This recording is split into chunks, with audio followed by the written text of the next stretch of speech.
Good evening. Good evening. Good evening. Let's see. It is going to work for us tonight. Oh, my goodness gracious. I hope that I have fixed this. Not sure. Let's see what's going on here. Get into my chat. Okay, it says we're live. Let's see if we're actually live. Hello, hello. Good evening. Anyone out? Anyone? Just, I'm doing a test run. We're doing a test run. But I also chat. So, The good thing about a test run is that if for some reason this is not working, I can just go delete a problem. Weird, it's not letting me see my chat. What in the actual F? Hello, friends. Anybody out there? Can you hear me? Let's click that. Maybe if I... We're just doing a little test run. Can you hear me? Anyone? Hello? Can you hear me? Anybody out there? Anyone in the world? Testing, testing. Hello? I can see that there's 7 of you watching. You hear me?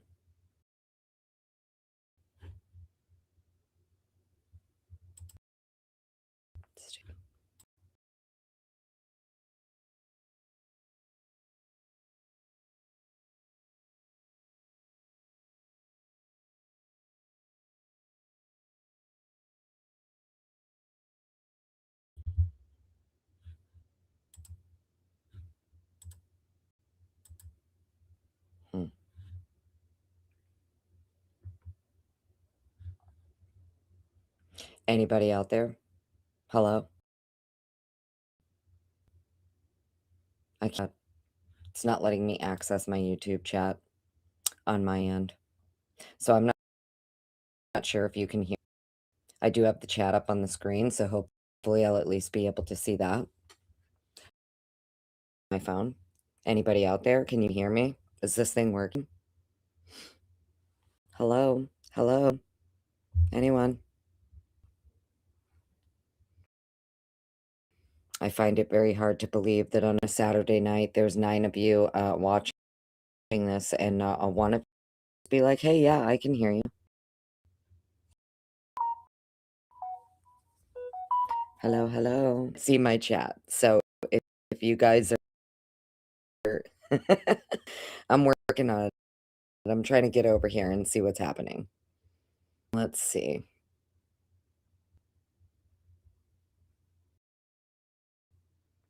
That's weird. It doesn't say live on YouTube. Oh, wait. Okay, so hang on here. What's happening?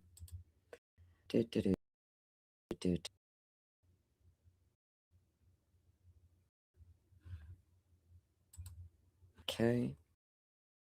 It says we are on YouTube. Yep, that's right. That's right. Here. Why isn't it showing me as live? That's interesting. Okay. Here we go. Okay. I have to look at my chat on my phone, friends. So sorry. Hi, everyone. Hello. It's not showing it for me on my computer, which is totally fine because I can, which will probably be better for you guys. How's my sound? There you are. I'm so sorry. I couldn't see it. Cliff Black. Hello. Candy Girl, Leslie, and Billy. James Moen. Hello. James Moen. New Orleans lady. So good to see you.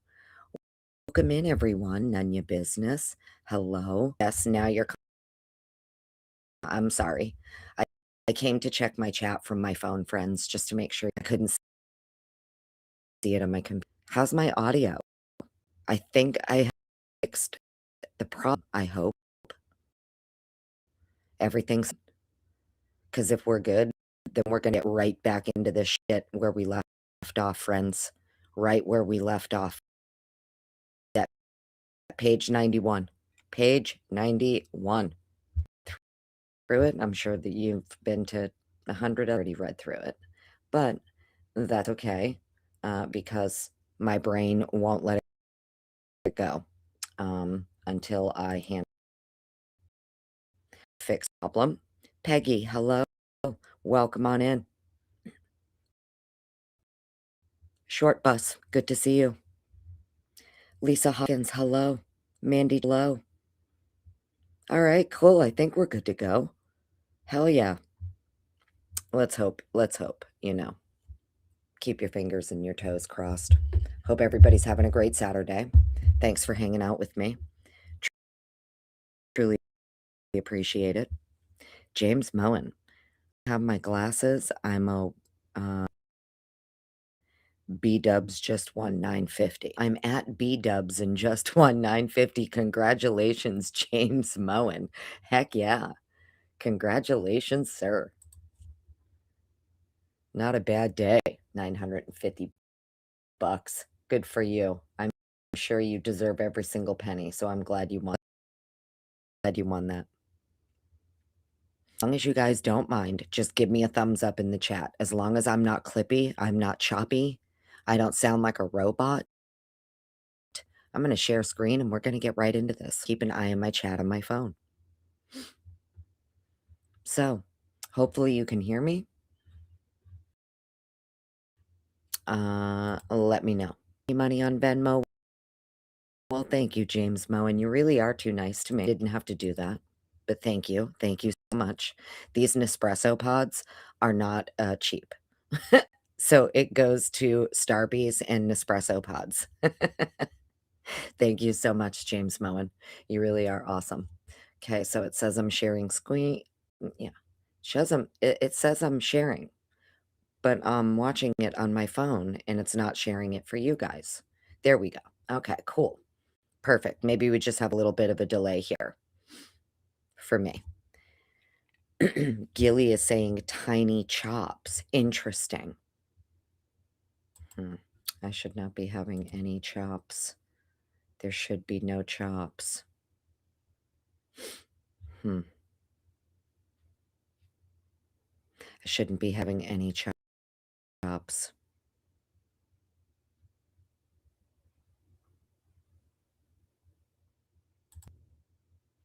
Let's see if I do that, and maybe if I do this, we're going to go over here. I know sometimes if you turn off echo cancellation, it helps. So I'm going to turn off echo cancellation, and we're going to see if that, helps at all. Because I actually went into, I went into all the site settings for Google Chrome. I went into my site settings for Restream. I made sure everything is allowed and where it's supposed to be. And I know sometimes with these third-party streaming services, you want to have echo cancellation off sometimes. So I turned it off. Let's see. And Mandy G is saying no chops. So,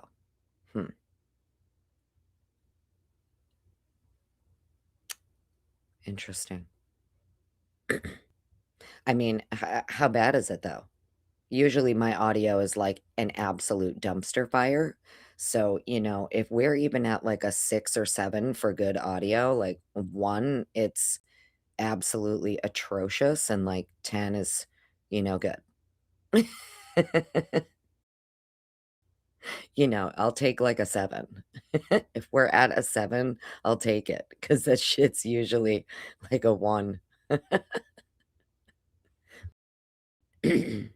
Short bus, you think that fixed it, turning off the, echo cancellation? Yeah, sometimes it does. So hopefully that did fix it. Okay, cool. So for those of you that missed the live, technically it was this morning. We were up until like 4 a.m. We got up to about page 90 in this document here.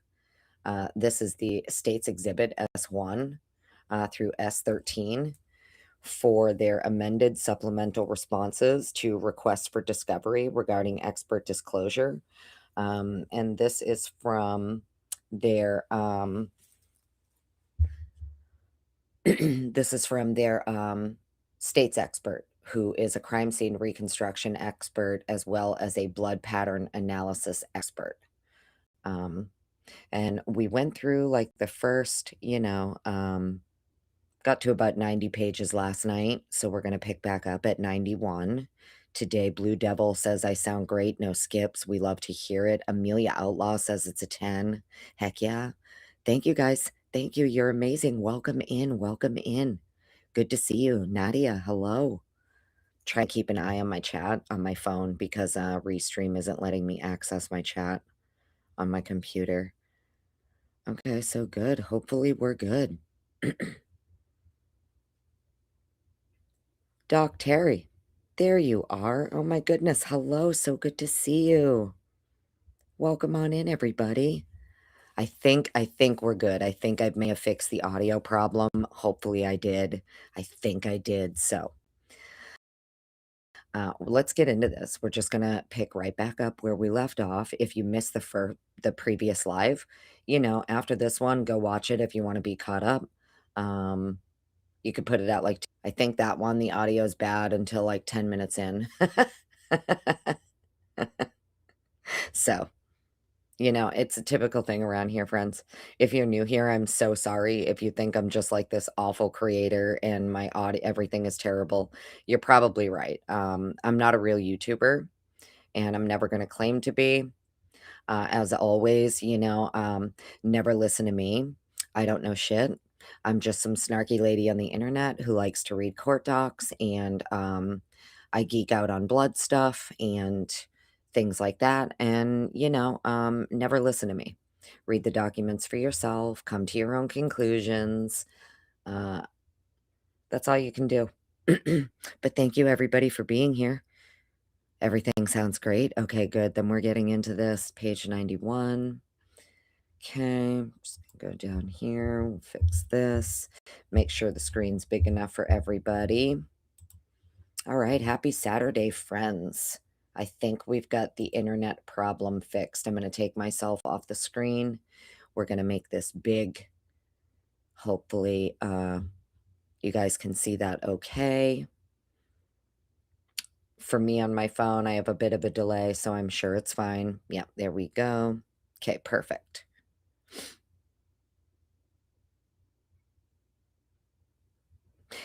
Yes, Senor Wazowski, exactly. I'm basically you, but female. Yes, 100%. However, let me give you a little tipski that I just figured out today. I don't know if you're using Google Chrome, but if you are using Google Chrome, depending on what you're using, whether it's StreamYard or Restream, once you go up into Google Chrome to go to that website, you need to click like the three little dots up in the browser next to the website and go into your site settings. And you want to make sure that you are allowing that site to access your microphone, whichever one you're using, whether it's an external one or the one built in. You have to go in and like individually allow everything.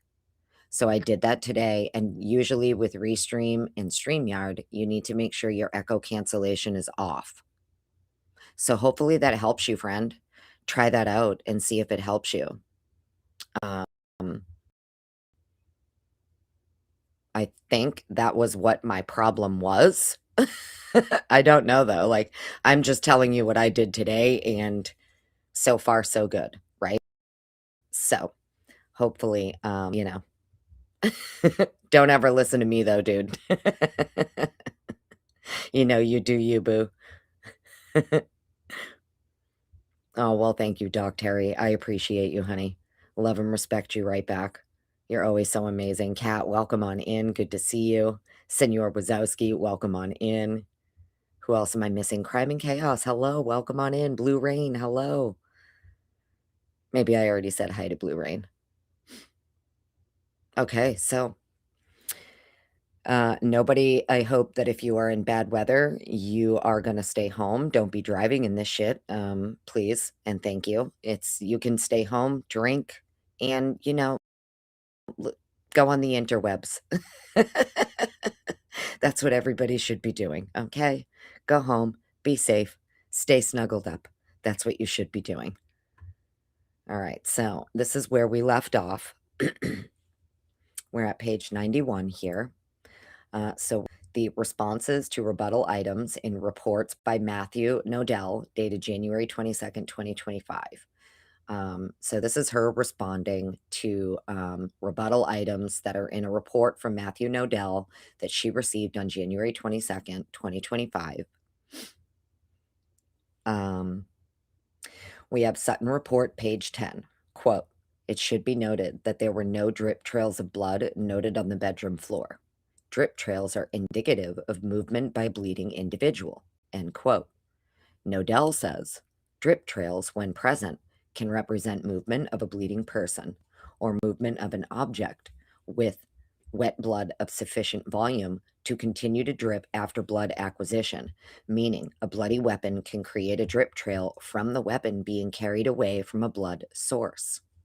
Sutton's response is, "Drip trails can certainly indicate movement of an object with enough wet blood to create drips, but this type of drip trail is typically characterized by a small number of drips due to the lack of replenishing blood supply. In comparison, a bleeding individual can create a longer, more continuous drip trail. The comment made in my report was intended only to address whether or not a continuous drip trail indicative of a bleeding individual was observed." So as we go through this, you'll see a lot of what is happening here. She is amending some of her previous statements in her previous disclosure, now that she has received defense experts' disclosures and their responses to her disclosure. She's coming in and amending things, and she's clarifying what she meant or what she intended to address in her report. Okay, next we have Sutton Report, page 22. There are 3 portions of this page 22 that are being addressed. Portion A is, quote, "Marker 42 in image DSC 4585 and DSC 4587 depicts a pattern transfer stain near the hinge side of the exterior surface of the 3rd level bedroom door." End quote.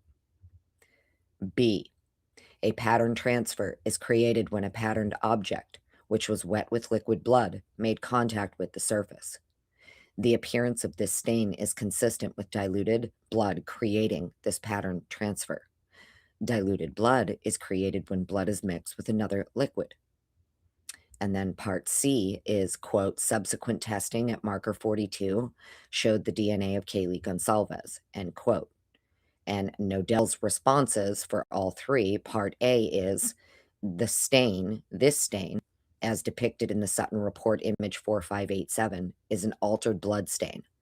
The appearance depicted in this image represents what was left of the stain after the initial sampling conducted by Detective Talbot. B, original images of this stain show it to be small spatter. It is numbered placard number 42 by Detective Talbot. The sample was then collected, likely with excessive water applied to the swab, altering the original appearance of the stain. Days later, when the Idaho State Police Forensic Services Laboratory processed the scene, a yellow sticker 42 was placed and the after collection appearance photographed. Part C. This stain was never DNA tested, and therefore it cannot be attributed as originating from any specific individual. The misidentification of this sample may be associated with the renumbering system employed by Detective Payne. Of course. Of course it was Payne. Renumbering things.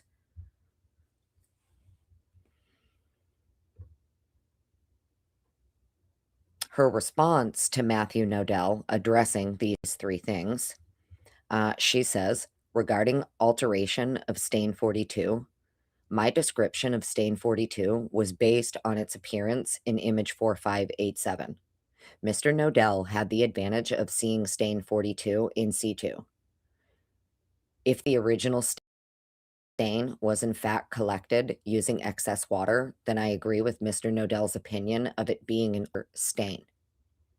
She also says, regarding the DNA profile of stain 42, I was unaware of the change in numbering system as it correlated to the description of the agency number in the Idaho State Police Forensic Services worksheets described by Mr. Nodell.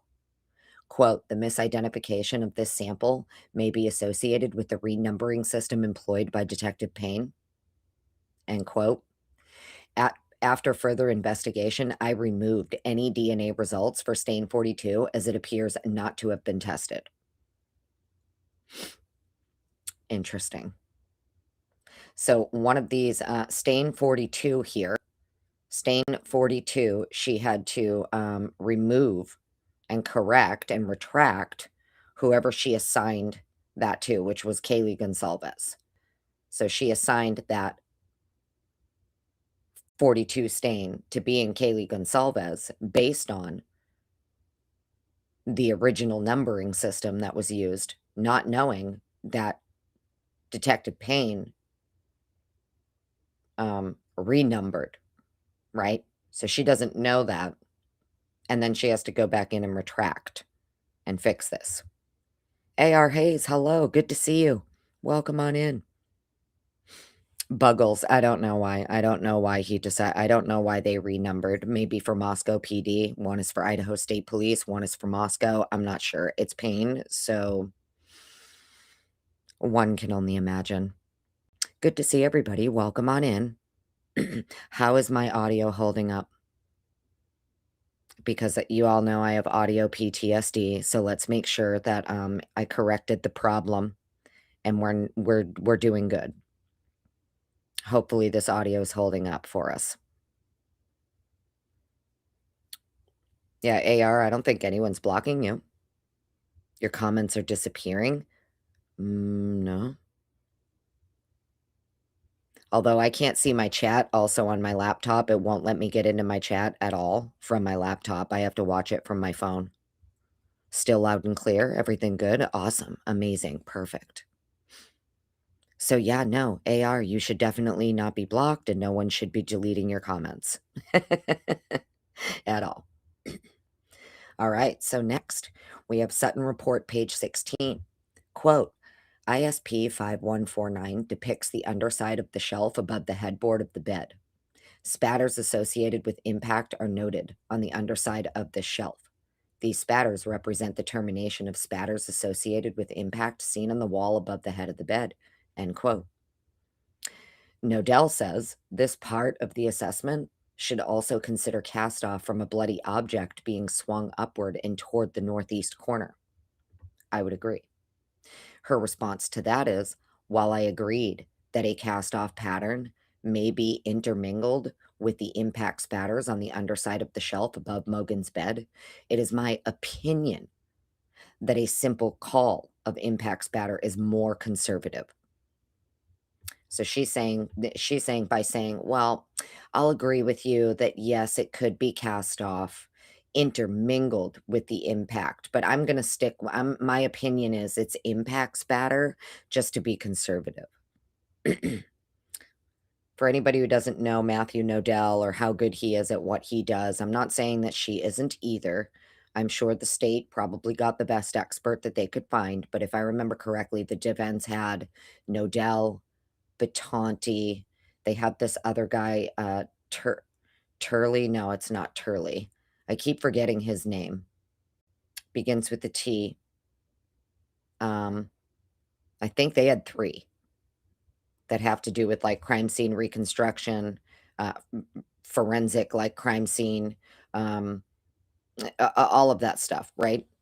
Turvey, that's his name. Turvey, Nodell, and Batanti. If I remember correctly, those are the 3 that the defense has had so far. To my knowledge, state only produced this one. So, I'm not sure. Interesting, though. I would agree with Nodell that you also want to consider that it could be cast off from a bloody object being swung upward and towards the northeast corner. Turvey, yes. Thank you. Okay, next. Sutton Report, page 30, quote, Xana Kernodle was injured in proximity to this table, end quote. Now, sidebar, we read through last night where there is stain F on that beer pong table, which looks like a singular droplet that is hitting the little edge of the table at like a 90-degree downward angle. And this woman initially assigns that stain F to Xana and then has to retract that statement because she was unaware of Brett Payne's renumbering system that was conducted. So, this is clarifying that some of what is in this earlier, in the earlier pages of this document here. So it's super interesting. Nodell says, as a single drop deposited with potential dilution, it cannot be determined when this drop arrived or what specific mechanism generated it. The Sutton report incorrectly reported that stain F revealed the DNA of Xana Kernodle. However, no record of this stain having been tested for source DNA was located in the provided data. No additional or accompanying bloodstains, patterns, or transfers from Kernodle are demonstrated in this area, so there is no data to suggest Kernodle was injured at or near this table. Her response is, the incorrect DNA profile originally attributed to stain F has been corrected in the body of this amended report. The conclusion stating that the finding of Kernodle's blood on the table in the living room was the basis for my conclusion that she had suffered an injury at or near this table. My original reporting of the DNA from stain F as being blood from Xana Kernodle was the result of my mistaken that the description of a stain as being collected from a quote second floor study table was an alternative description of what I referred to as the beer pong table in the living room.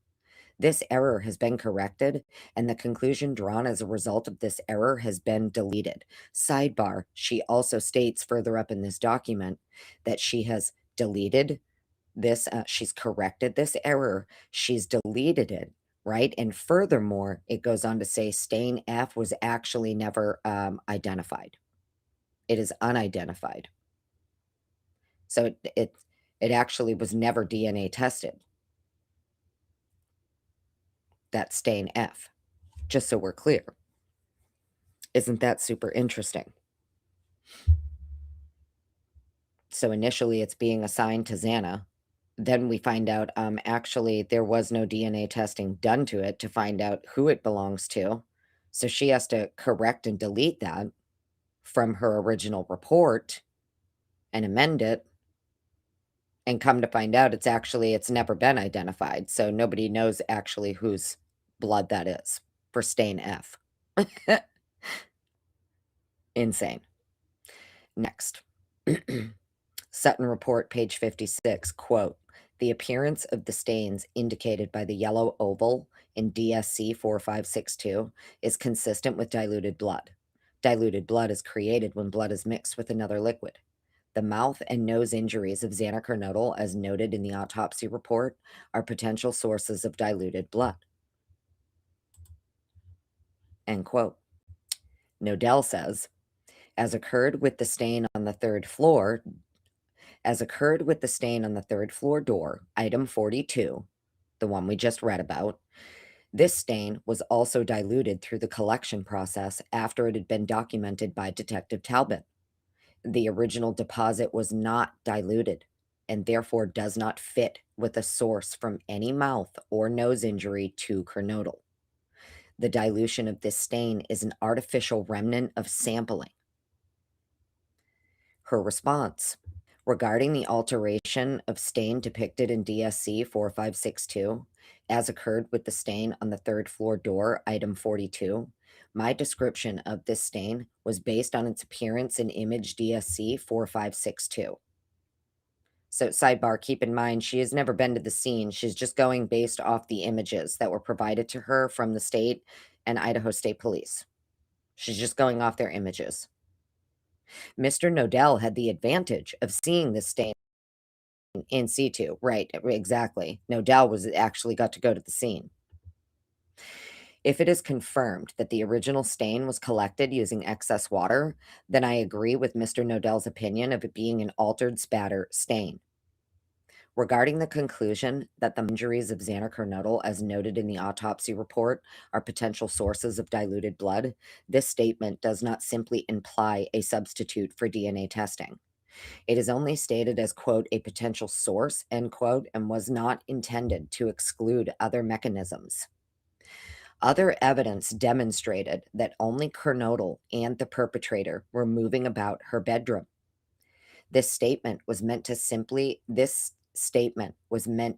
to caution the reader that in this particular instance, an innocuous explanation for diluted blood should be considered in comparison to the dilution of blood discovered in the adjacent living room. I am in complete agreement with Mr. Nodell that potential mechanisms other than blood originating from the mouth and nose of the victims should be considered and never intended to imply otherwise. Interesting. Lucy, darling, hello. I think I fixed my problem, honey. First Noel, hello, welcome on in. Good to see you. RJ Anderson, hello, good to see you. Hope everybody's having a great night. Happy Saturday. Welcome on in. I think I fixed the problem. I think I fixed the fucking problem. Lana, darling, hello, honey. Good to see you. Thank you for being here. It took me all day to figure out my problem. All day to figure out the problem, but I think I fixed it. So hopefully the audio is holding up. Thank you everybody for being here. Appreciate you. Happy Saturday. I hope everybody's ready to hunker down and stay home once this storm starts kicking up, okay? Yes, Lana, thank you for coming in and shaking the tree. Welcome on in, honey. Exactly, Lucy, anti-solar flare. I know, I think I fixed it, honey. It's only taken me, a year to figure this shit out. You're at the strip club, Lana? What's the problem? Oh my god. My audio. The same problem I always have with my damn audio. But I think I fixed it. But have fun, darling. Don't drive home in the snow, though. Get home from that club before it starts kicking up over there.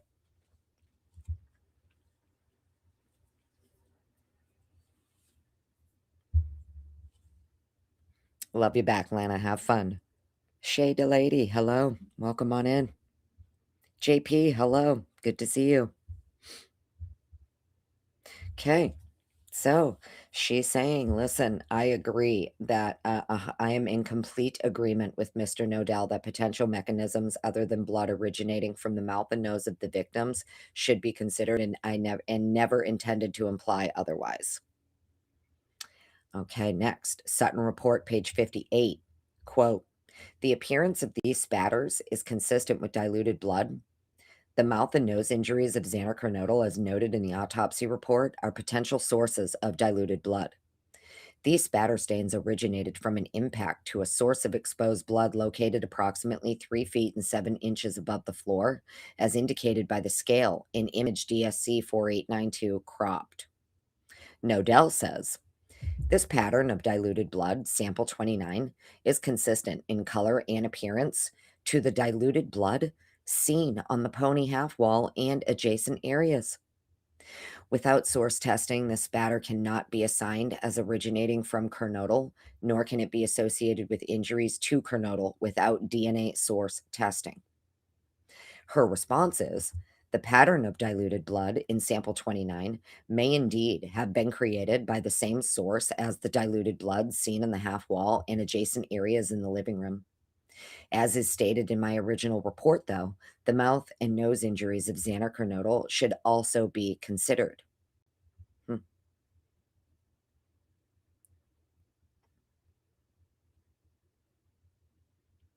Okay. Wonders Deep, hello, welcome on in.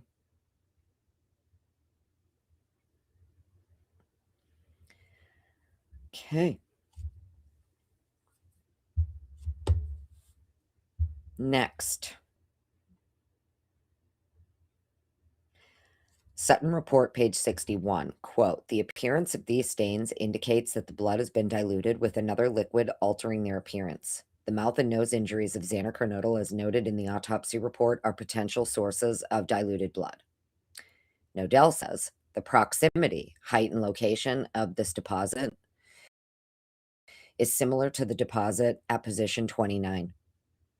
This is a pattern similar to what was deposited onto the pony half wall, and that already diluted blood was deposited onto the door at this location. Without further testing of sample 29 or area Q, no specific assignment of source or mechanism can be identified." Interesting. So all of that diluted blood on the half wall, and then what flung itself over that little half wall and landed on the other wall, headed down to the first floor. That's interesting. It's all diluted. She's saying it's from Xana, but I thought those were mixed samples that we read earlier in the earlier 90 pages of this. Those ended up being diluted mixed samples of Kaylee and Maddie, and one is Ethan. The one that's not diluted is a mixed sample, but it's Ethan. The other ones are all diluted, correct? I know we just read through this last night. We just read through it last night. Okay. So her response is, "My statement that the diluted blood is potentially attributable to the mouth and nose injuries of Xana Kernodle was not meant to imply a substitute for DNA testing. This statement was meant to simply caution to the reader that an innocuous explanation for diluted blood should be considered. I am in complete agreement with Mr. Nodell that potential mechanisms other than blood originating from the mouth and nose of victims should be considered and never intended to imply otherwise."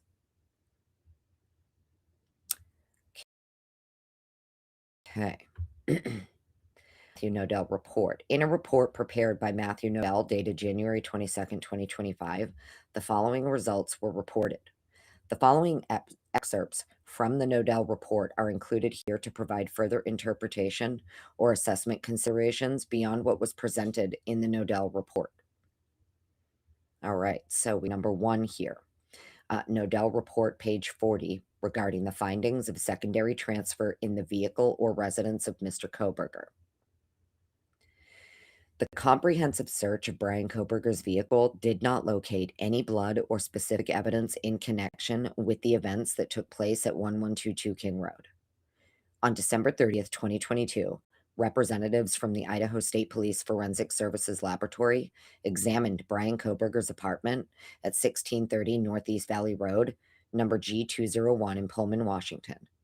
In total, the search resulted in testing 51 positions in the apartment for indications of blood, with only 4 of these indicating presumptive positive for the presence of blood, none of which connected to the victims at King Street residence, and all 4 of which were consistent with the known reference sample of Koberger's own DNA. Okay, so none of the victims' DNA in the car or in his apartment, which we already knew.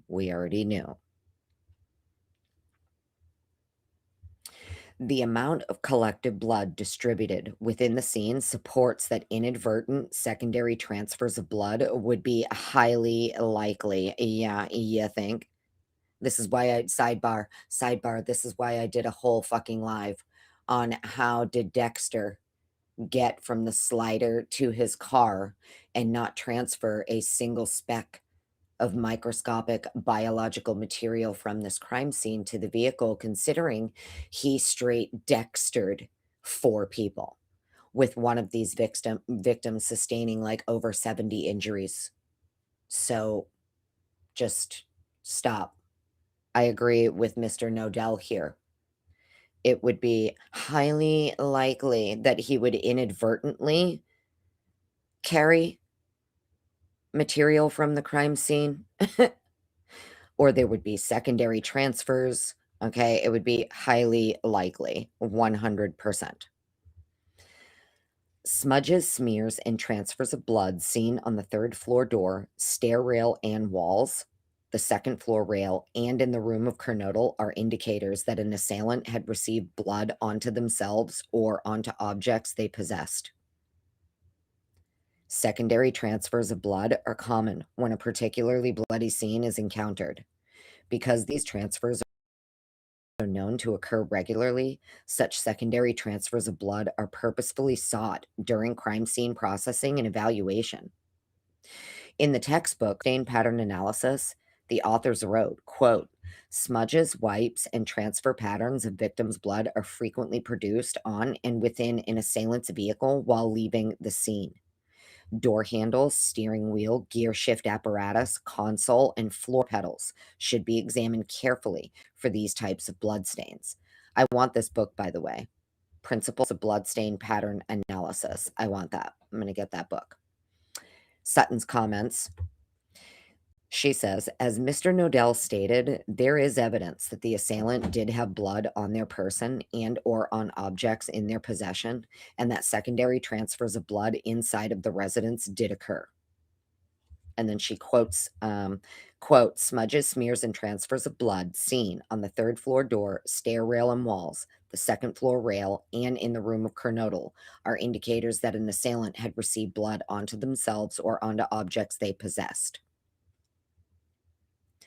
To predict that the amount of secondary transfer blood would be, quote, highly likely, as stated in the quotation inserted below, does not agree with the relatively small number and quantity of blood in secondary transfers which were found within the scene. Even during the activity associated with an assault, when the perpetrator was focused on the assault instead of exercising caution not to create secondary transfers, only a limited amount of blood was transferred outside of the bedrooms. Quote, the amount of collective blood distributed within the scene supports that inadvertent secondary transfers of blood would be highly likely. End quote. Hold, please.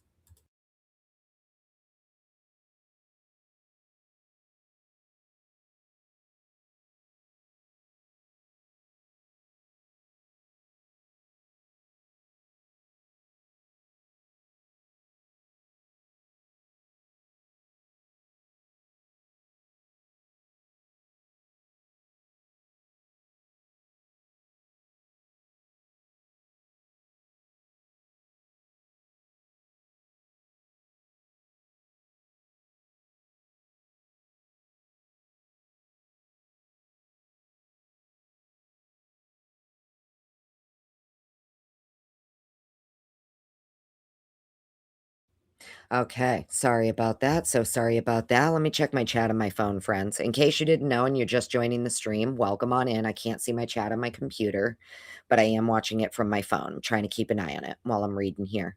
Welcome in, everybody. Love Tina. Hello. Good to see you.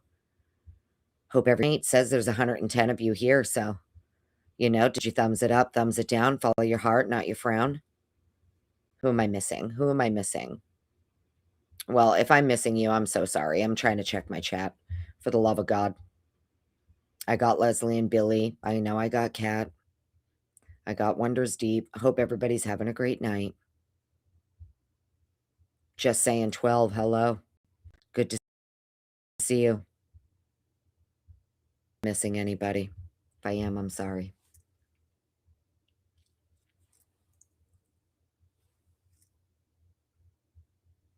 That book is written by Sutton herself. Oh, gotcha. Oh, even better. Even better. Even better. Then we'll definitely get it.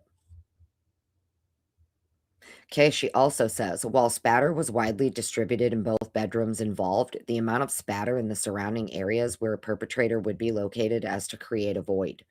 If a perpetrator had been, quote, covered in blood, end quote, it seems a void would be identifiable. She says there was no visible footwear transfers associated with any of the possible exits from the scene. Even though it can be established that the perpetrator left the scene, they did so without leaving visible footwear transfer stains. The lack of large amount of blood staining on wall opposite bed Madison Mogan's bedroom. Okay. lack of large amount of blood staining on the wall at the foot of bed of Madison Mogen's bedroom. They're all redacted, obviously. Lack of visible footwear transfers leaving Mogen's bedroom. Lack of large amount of blood staining on the wall of Xander Kernodle's room. Lack of visible footwear transfers leaving Kernodle's bedroom. The significance of the lack of secondary transfer in vehicle purportedly used when leaving the scene must take into consideration what is applicable to the particular scene in question.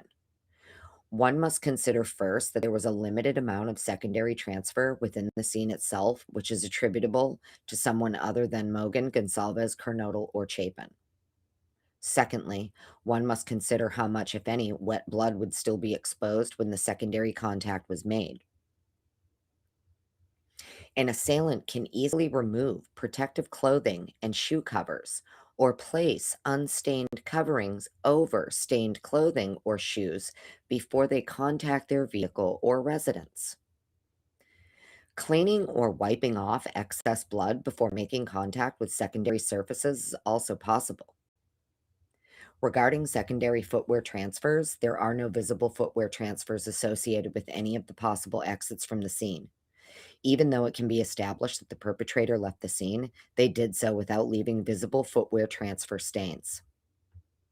Even if secondary transfers are in fact created, there is also the possibility that the vehicle or residence has been cleaned before a documented search of the vehicle occurred. Refer to the historic article entitled Absence of Absence. Okay. She says, I certainly agree with Mr. Nodell's statement inserted below that the vehicles and residences of any suspect should be examined for blood and other evidence that might have been transferred from the crime scene. And then she quotes him. Secondary transfers of blood are common when a particularly bloody scene is encountered.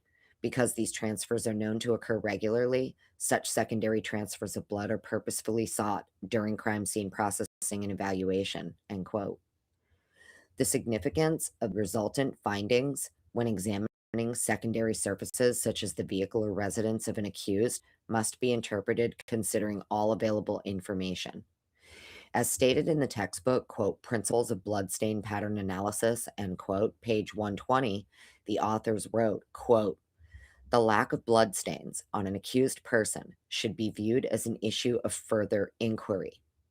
Often, the lack of bloodstains on an accused person or his or her clothing will relate to the types and location of the deceased's injuries or actions taken by the accused during or subsequent to the violent act. Therefore, the analyst should exercise caution as to what the size of the stains or the quantity of spatter is expected to be present at a scene or a suspect's clothing.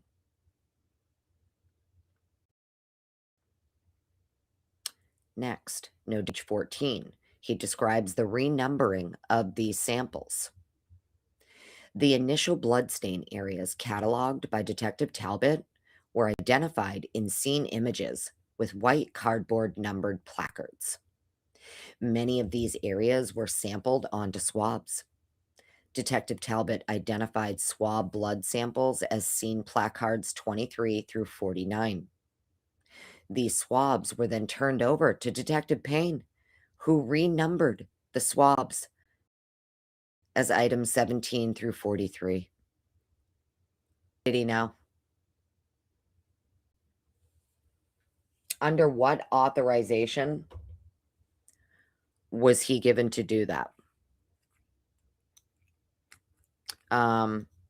When was he trained? You know, I'm going to go off on a little sidebar here because I'd be super interested to know when it was that Detective Payne was trained on anything to do with renumbering evidentiary samples from a quadruple homicide. Where did that authority come from? Who gave him that authority? How would he even be able to make that call? Right? So Detective Talbot here had everything numbered 23 through 49. Then Talbot from ISP turned it all over to Detective Payne, who then renumbered them all as 17 through 43. Interesting. So the Idaho State Police lead crime scene investigator, Detective Talbot, took all the swabs, took all the evidentiary samples, and gave them to Moscow Police Department Detective Payne to do what with? Send them to ISP?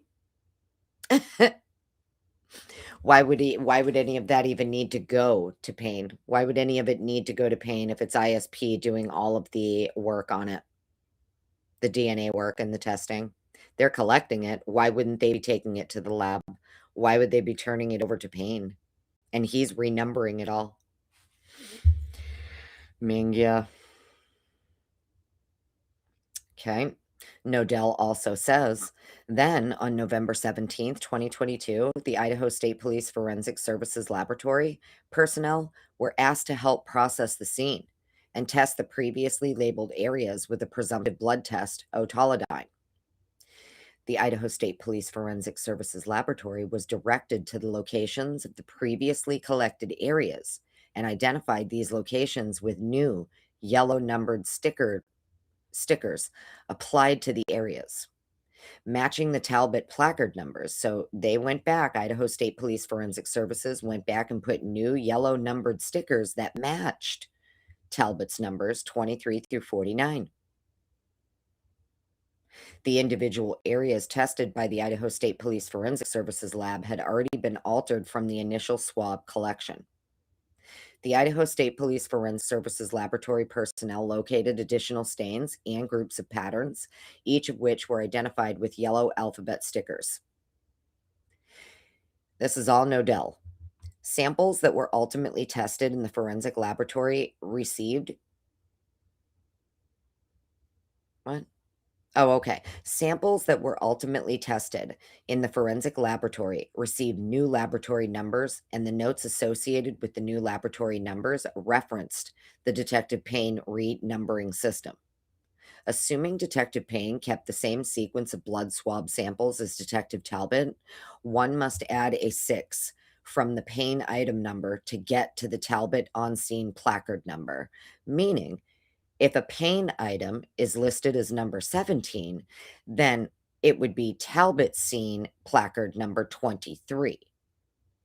And that's just assuming Detective Payne kept the same sequence of blood swab samples.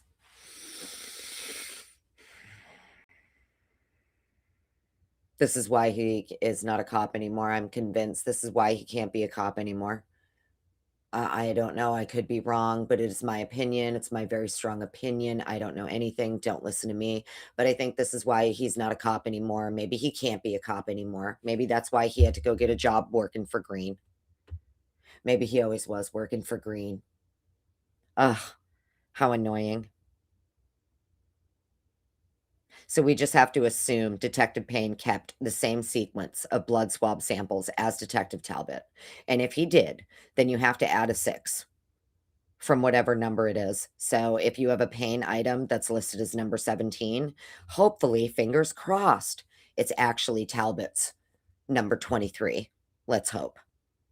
Because that's all you're at this point right here. You're just on a hope and a prayer. You're on a hope and a prayer. And I'm going to go out on a limb and say he didn't stick with the sequence. Just my opinion. I don't think he stuck with the sequence. Oh my goodness. Okay, so she comments saying, specifically referring to the following excerpts from Matthew Nodell's report, page 14. Quote, one must add 6 from the Payne item number to get to the Talbot on-scene placard number, meaning Payne item number 17 is Talbot scene 23. Idaho State Police Forensic Services personnel used yellow stickers, but their numbers matched the original numbers that Detective Talbot had used. Payne pre-logged a sample into the Idaho State Police Forensic Services system as sample 48. It would actually represent sample 42, as depicted in the scene images taken by Idaho State Police Forensic Services personnel, 48-6. The Idaho State Police Forensic Services then assigned lab number 77 to the stain, and it was shown to be linked to Kaylee Gonsalves. I was not initially aware of this situation with the scene placards versus the numbers depicted in the Idaho State Police Forensic Services laboratory worksheets. Oh my God. Wow. Now we're going to get into her rebuttals for Dr. Brent Turvey. So those were all of her rebuttals and responses and replies to Matthew Nodell. Now we'll get into the rebuttals for Turvey here. And actually, if you guys don't mind, if you don't mind, stick around just for like 1 minute. I just need to go grab a quick drink. I should have made sure that I had something with me, but I didn't. So if you don't mind, just chat amongst yourselves and give me 1 minute and let me grab a drink, please.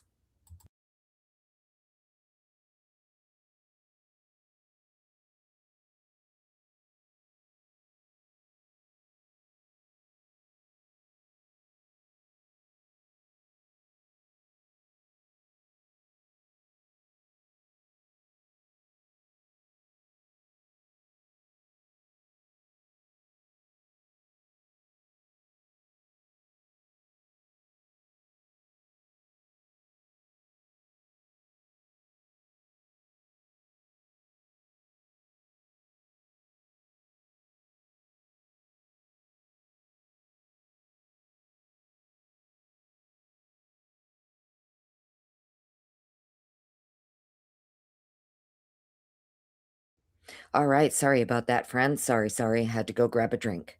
Let me check my chat real quick.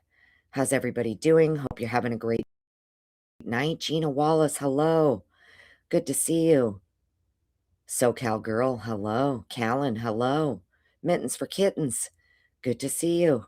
Having a great night. Thank you for being here. Okay. Ashley's Activism, hello. How you doing? Joanne, hello. All right, so yeah. So, she's unaware that Detective Payne has done this renumbering thing. We just have to assume that hopefully, on a hope and a prayer, Detective Payne stayed within the sequence numbering system.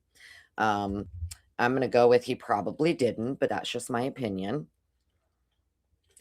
So we've gotten through her rebuttals to Nodell. Now we will get into her to Dr. Brent Turvey, whose report is also dated January 22nd, 2025. Okay, let's see. So we have Turvey comments on the lack of blood detected in Koberger's vehicle. Despite an extensive and exhaustive forensic examination of the defendant's vehicle for bloody clothing, blood transfer, and other evidence related to these crimes, right down to the metal, none was found. This has essentially excluded the defendant's vehicle as being related to the commission of these crimes. The failure to be absolutely clear and forthcoming about this evident fact would be evidence of bias. That's what Dr. Turvey said. He's saying the failure to be absolutely clear and forthcoming about the fact that his car, right down to the bones, the metal of the car, had nothing. It would show that you're biased. You clearly have some kind of bias here if you're going to ignore that fact, right? I did a whole damn live about it. Okay. And even this guy gets it. Even Dr. Turvey here agrees with me. Just me, just some witch cackling bitch on the internet. Okay? Me and him have the same thought. So you know what? I'll take it. I'll take it. I would rather be in the same mindset as Dr. Turvey here than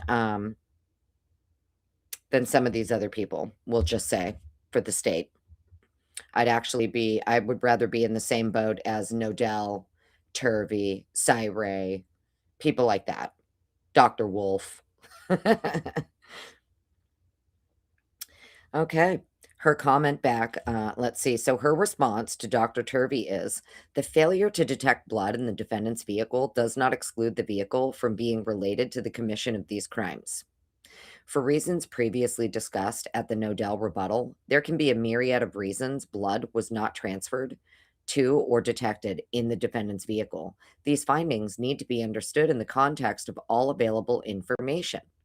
Okay, so what's the myriad of reasons? What is the myriad of scientific reasons? How did he get from the slider to the car in under a minute and not transfer a single microscopic speck of this crime into his vehicle? We have one victim that has sustained over 70 wounds. We have another that has sustained over 50.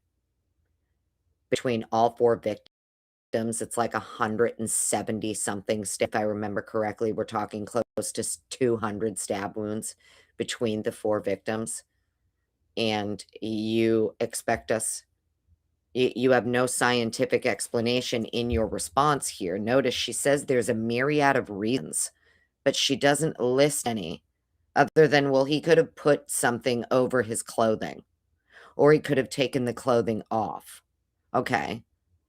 If you're taking clothing off that is now covered in other people's biological material, even if you're taking it off, even if you had on a PPE suit, something, as you're taking it off, you're still transferring microscopic specks of that material onto your person. It's going to attach to the hairs on your body. It's going to, you could accidentally smear some like on your own arm hair or back of your neck or the back of your head and then transfer it to your seat in your car. Like, what? There's a myriad of reasons blood was not transferred to or detected in the defendant's vehicle. But she doesn't really cite the myriad of reasons. Next, Dr. Turvey's comments on the lack of blood at the sliding door at floor 2.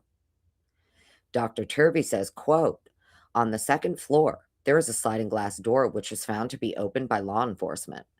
It has been inferred that this is the location where the suspect or suspects may have entered or at least exited. There is no physical evidence to support this, as again, there would need to be the requisite bloody transfer. If an intruder left the house through this door, having left it open upon entry,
oh my God, did I not unmute?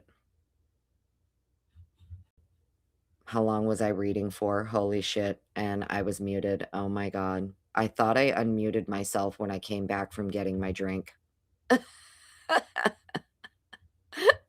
Oh my God. Can you hear me, friends? I am so sorry. For fuck's sake, I'll read that again. I am so sorry. I was muted. I was muted and I forgot to unmute myself. Oh my goodness gracious. Oh, I'm sorry. Okay. So what was the last part that you heard then? Oh, it's hysterical. Okay, sorry. So sorry, friends.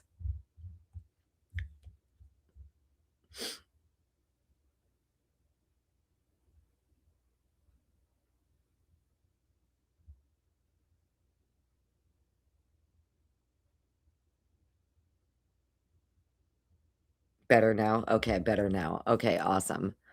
So let's see.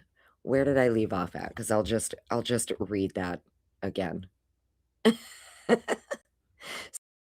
So Turvey here says, if the sliding glass door was used, basically what he's saying is he doesn't think that sliding glass door was used, even though it was found open by law enforcement.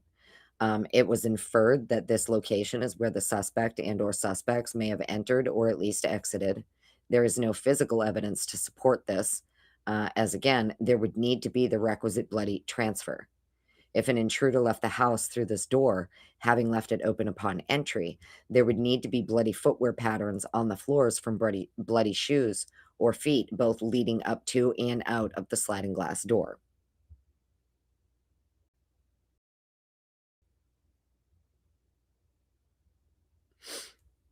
So what's interesting to me is that Dr. Turvey here, it's like he's getting at he doesn't believe that this slider was used at all as an entry or exit, and definitely wasn't used as an exit point, because if it was an exit point, how come we don't have any bloody shoe prints, boot prints, footprints leading to that door as an exit, right?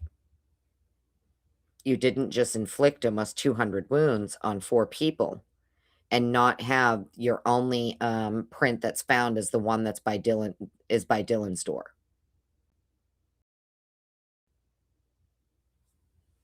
Hmm. Sounds to me like this slider, maybe wasn't an endpoint is what Dr. Turvey is getting at. But I could be wrong, I don't know shit, don't listen to me, read the documents yourself, come to your own conclusions. So her response to this is, if the sliding glass door was in an open position when the intruder entered, or if it was left in an open position after the intruder entered the residence, there would be no need for the intruder to touch the door when exiting. Therefore, there would be no need for the intruder or any blood stains on the intruder's person or in their possession to make contact with the sliding glass door. The assailant could have removed bloody gloves or removed blood stains before leaving. The extent of secondary transfer inside the crime scene by someone other than the decedents is minimal. There are 3 possible exits from the crime scene, and there are no visible footwear transfer stains or secondary transfer stains at any of the exits. It can be established that the perpetrator had to have used one of the available exits to leave the crime scene, but no secondary footwear transfer stains or secondary transfer stains were created. This seems to negate Dr. Turvey's conclusion that lack of secondary transfer stains would preclude the sliding glass door being the avenue of exit. Well, you didn't address where are all of the bloody shoe prints if they did use the slider as the exit.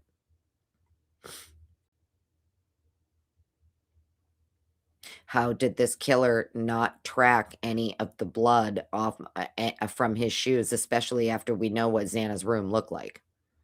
We know what Xana's floor looked like. And the killer, there isn't any shoe prints leading to the slider that the killer exited from? Doesn't make sense, but okay. Next, Dr. Turvey indicates that Gonsalves and Mogan were posed.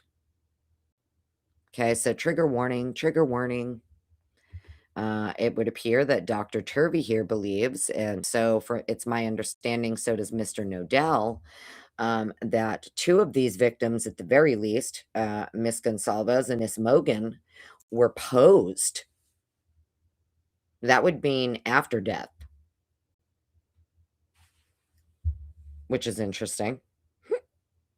Design Rhythm, hello, welcome on in. Good to see everyone. Okay, so let's get to this. Dr. Turvey indicates that Gonsalves and Mogan were posed. Quote from Dr. Turvey: the evidence suggests that after both victims were killed or unresponsive, they were posed in their shared bed. Kaylee was moved from a position with her head on her pillow to partially atop Madison. Then the comforter was placed over them both.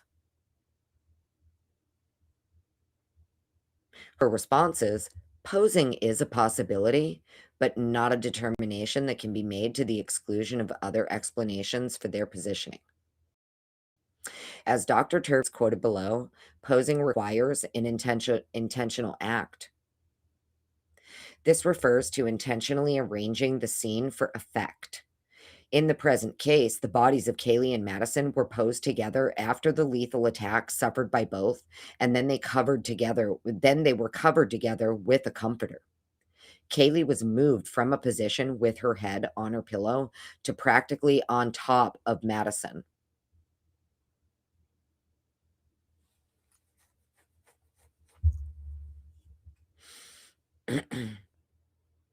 Interesting. Remember when we first looked at the crime scene photos and I was like zooming in on the pillow that I believed was Kaylee because we were looking at the blood spatter that's like up against the wall? And I'm like, if you look closely, you can actually see like her eyelashes. Like it looked like at some point she was face down, bleeding in the pillow. And I'm like, somebody had to have moved her.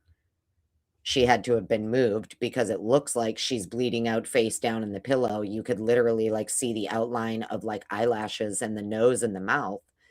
And yet you could also tell in the photo that now whoever that was, they are no longer there, but their imprint is on the pillow. So moved and ends up practically on top of Madison. Interesting. She says here, there are discrete transfers on the pillow consistent with contact being made by Gonsalves's bloodied head, but these discrete transfers could be the result of several mechanisms. One, purposeful movement before she was rendered unresponsive. Two, movement of her head caused by blows or in response to blows by the assailant. Three, movement during struggle. And four, intentionally or inadvertently moved by the assailant. As for the comforter being placed over them, the spatter on the bottom sheet was limited to approximately chest level. With a limited distribution of spatter on the bottom sheet, it is difficult to determine with certainty that the comforter has been moved. Really? Well, wouldn't the comforter have, what are you going by the sheet for? If the comforter was put on top of them, right? The underside of the comforter that's touching the bodies should have staining consistent with being placed on top of them after the fact. Next, docked several statements regarding the extent of blood that would be on the perpetrator. Number 8 here, he says the extensive and close-up nature of the attacks on Kaylee and Madison, along with the blood spatter evident in the room and the moving of Kaylee's body, are evidence that the suspect's upper bodies, meaning face, hair, hands, arms, and chest area, would have been covered in blood. Number 9, Dr. Turvey says, all available physical and blood evidence suggests that these were the first victims, that they were specifically sought out on the 3rd floor, and that the suspects then moved downstairs to the 2nd floor, where at least one of the suspects was observed by Xana Kernodle. This would have been covered in blood. Number 10, the extensive and close-up nature of the attacks on Xana and Ethan, along with the blood spatter and blood smears evident in the room, are evidence that the suspects' entire bodies, face, hair, hands, arms, chest, legs, and feet, as well as footwear, would have been covered in blood. Sidebar. I'm going to sidebar here for a second. Number 9, regarding Kaylee and Maddie. All available physical and blood evidence suggests these were the first victims, that they were specifically sought out on the 3rd floor, and that the suspects then moved downstairs to the 2nd floor, where at least one of the suspects was observed by Xana Kernodle. This would have been covered in blood, or they would have been covered in blood. Interesting. Hmm. And he's also saying he doesn't believe the slider was used as an entry or an exit. So they got in through the 3rd floor. So they got in through the 3rd floor. In my opinion. It sounds like that's what he's getting at here. They actually got in through the 3rd floor, started the attack on the 3rd floor. Wow. Hmm.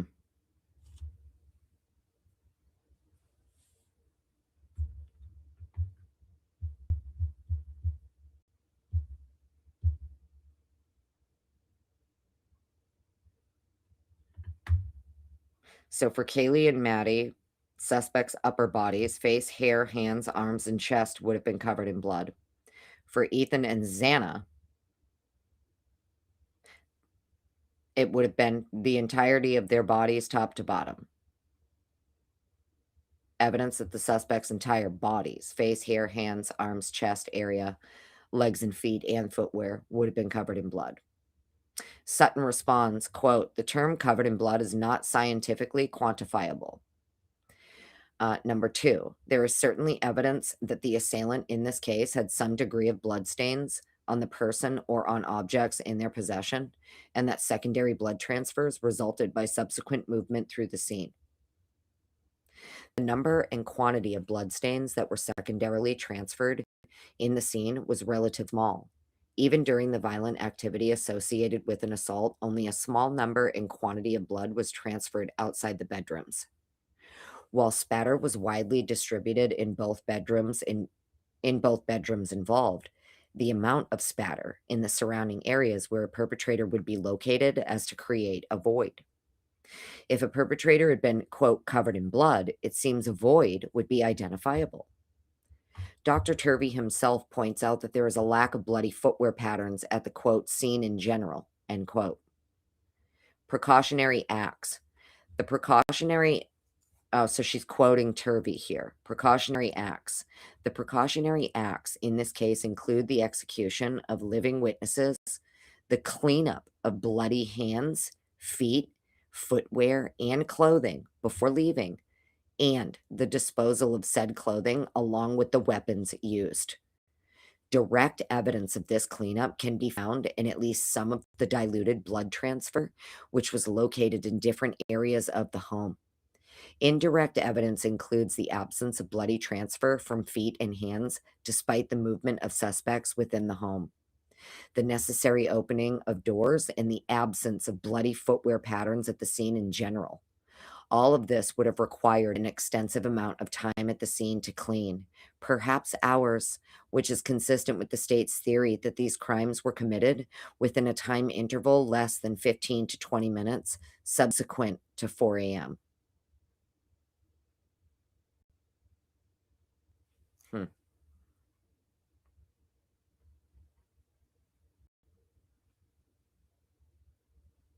Precautionary acts in this case include the execution of living witnesses, the cleanup of bloody hands, feet, and footwear, the execution of living witnesses. What?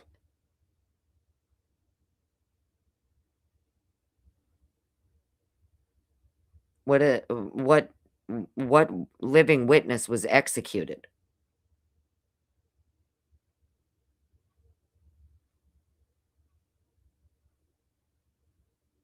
And furthermore, what he's saying is that they had extensive time to clean up bloody hands and clean up their feet and or footwear.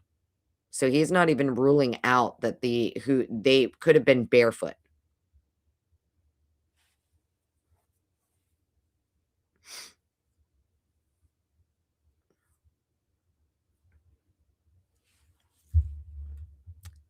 Turvey is a muppet, in your opinion?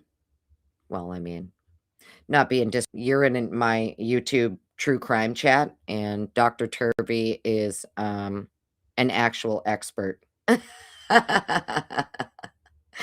But welcome on in, good to see you. Good to see you, welcome on in. I would say, he's probably not a Muppet, um, you know, just saying. Welcome on in, everybody. Meg, beautiful Meg P, good to see you. So good to see you, honey. Redacted doing redacted, hello. Sweet Sativa, good to see you. I'm just fucking with you, Elser one, okay? Yeah, Nodell's amazing. Matthew Nodell's amazing, but Dr. Turvey himself is also pretty amazing. I mean, you know, he's you know, the defense hired him for a reason, okay? The defense hired him for a reason. So Dr. Turvey here believes that there's an execution of living witnesses that occurred. Cleanup of bloody hands, feet, footwear, and clothing before leaving, and the disposal of said clothing along with the weapons used.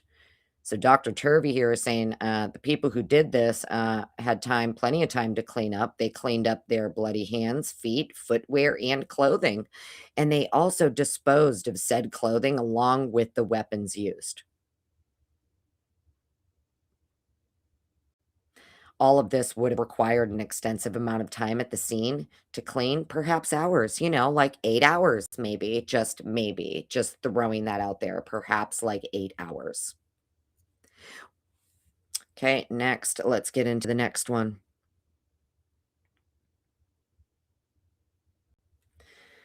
All right. Dr. Turvey refers to indicators of more than one assailant. Quote, it is not reasonable to think that Ethan would have remained in his bed after waking up or being awake while Xana was being attacked in front of him. This evidence and context begin to suggest that the existence of a second attacker.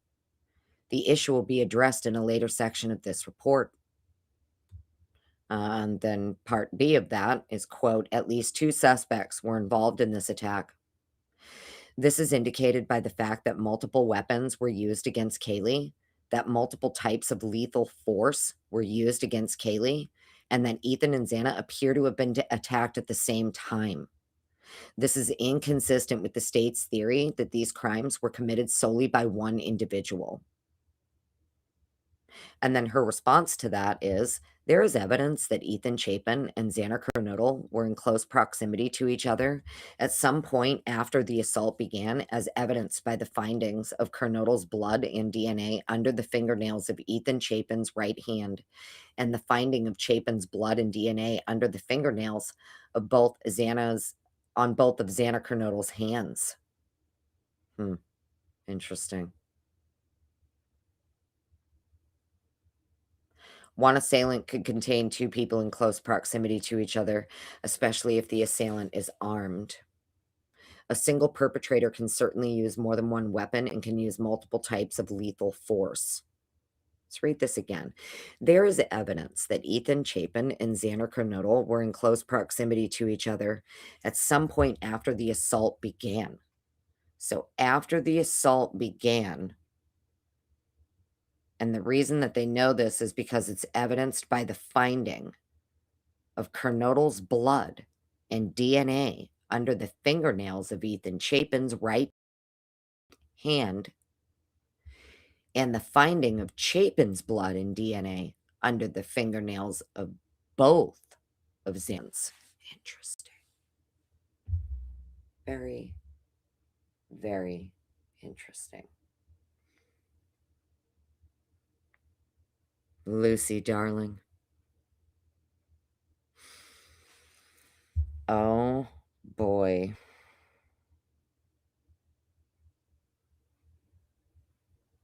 Oh, my God.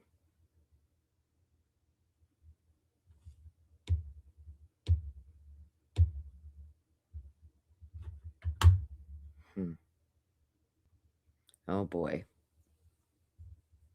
Oh, boy.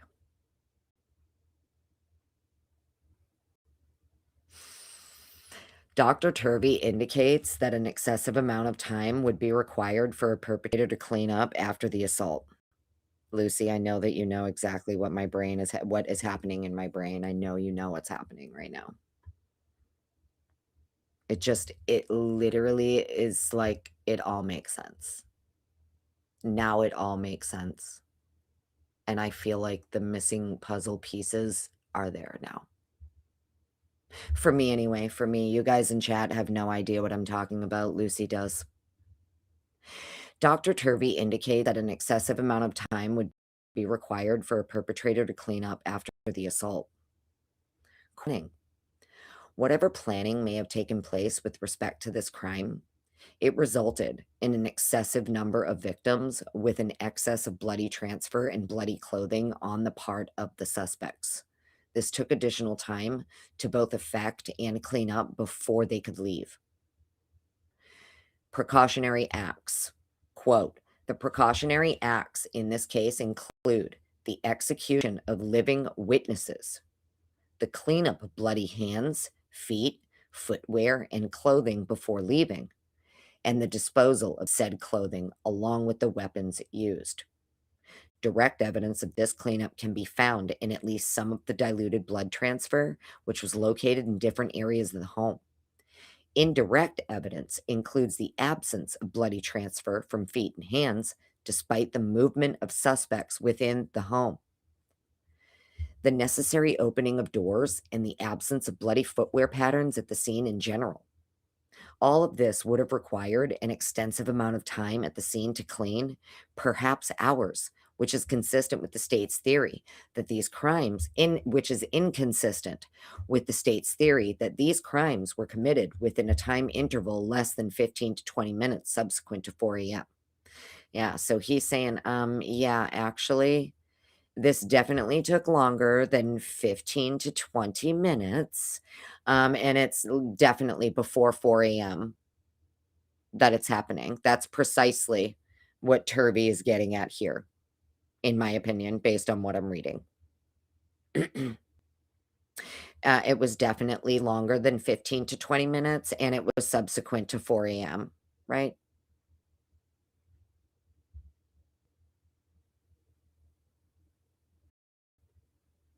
Her response back, Sutton's back, is washing or wiping hands takes a little time, especially if preparations for cleaning are made beforehand.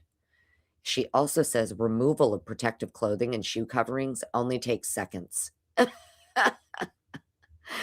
Oh my God. They were going to eat her ass up, dude. She was going to get destroyed by Turvey, Nodell. What's that other lady there they got? Barbara Wolf. There's another one they had too on the list there. My God. This poor lady was going to get eaten up. Sutton. My goodness gracious. Holy guacamole. Oh my God. Turvey, okay, next. Turvey reports that the knife sheath was staged for the following reasons. Quote, crime scene staging refers to an attempt to confuse or misdirect a law enforcement investigation by altering, fabricating, or planting evidence in relation to a crime scene. And then it says Chisholm and Turvey, 2012. In the present case, a K-bar knife sheath was discovered in the crime scene by law enforcement. Evidence of staging with respect to this item of evidence is as follows. Quote, number one, the sheath was found precariously placed just slightly under the body of Madison Mogen and partially covered by the comforter that was placed atop the midsection of her body by the suspects. It could not have fallen accidentally into this location, end quote. Her response to that is, the sheath could have become trapped under Madison Mogen's body when she moved her left leg out of the bed. If she were hurriedly moving her left leg, she would not have taken time to move the comforter, in which case the sheath would be trapped between the comforter and the bed. What is she talking about? When she moved her left leg out of the bed. After she's dead, she moved her leg and covered the sheath. After she's been stabbed, she's moved her leg and covered the sheath. Partially. It would be reasonable for the sheath to be in this location because the evidence indicates that Kaylee Gonsalves and Madison Mogen were the first to be killed. Dr. Turvey also concluded that Gonsalves and Mogen were the first to be killed. The sheath could have been covered by the comforter during the assault, when and if the comforter was moved by someone other than the decedents, or even when someone was searching for the sheath. There is no physical evidence to determine which scenario is more likely. Really, no. And then a second reason that Dr. Turvey feels that the sheath was staged is, quote, the sheath was new and unused, as indicated by the absence of damage or wear to the leather. Her response is, I'm unsure why this proves that staging occurred. It could just as easily mean that the knife was subjected to only light use in the past, or that it was purchased for this purpose. A third reason Dr. Turvey feels that the sheath was staged is, quote, the sheath was face down and had received only a few areas of minute blood spatter, impact, or aspirated while resting atop a sheet, with significant impact spatter all around. The inconsistency of blood spatter dispersion and density indicate transfers occurring at different times, under different conditions, with different levels of intensity. The inconsistency of blood spatter dispersion and density indicate transfers are occurring at different times, under different conditions, and with different levels of intensity. Interesting. Her response is, the difference in the amount of spatter on the sheath versus the amount on the fitted sheet or even the comforter simply proves that the sheath came to rest in this location where it was discovered at a different time during the spatter producing events. It does not prove that it was staged in this location. Well, shouldn't there be a void then in either the sheet or the comforter for this sheath as it's in the middle of these spatter producing events? Shouldn't it be it could be wrapped up in the comforter. It could be, like oh boy. The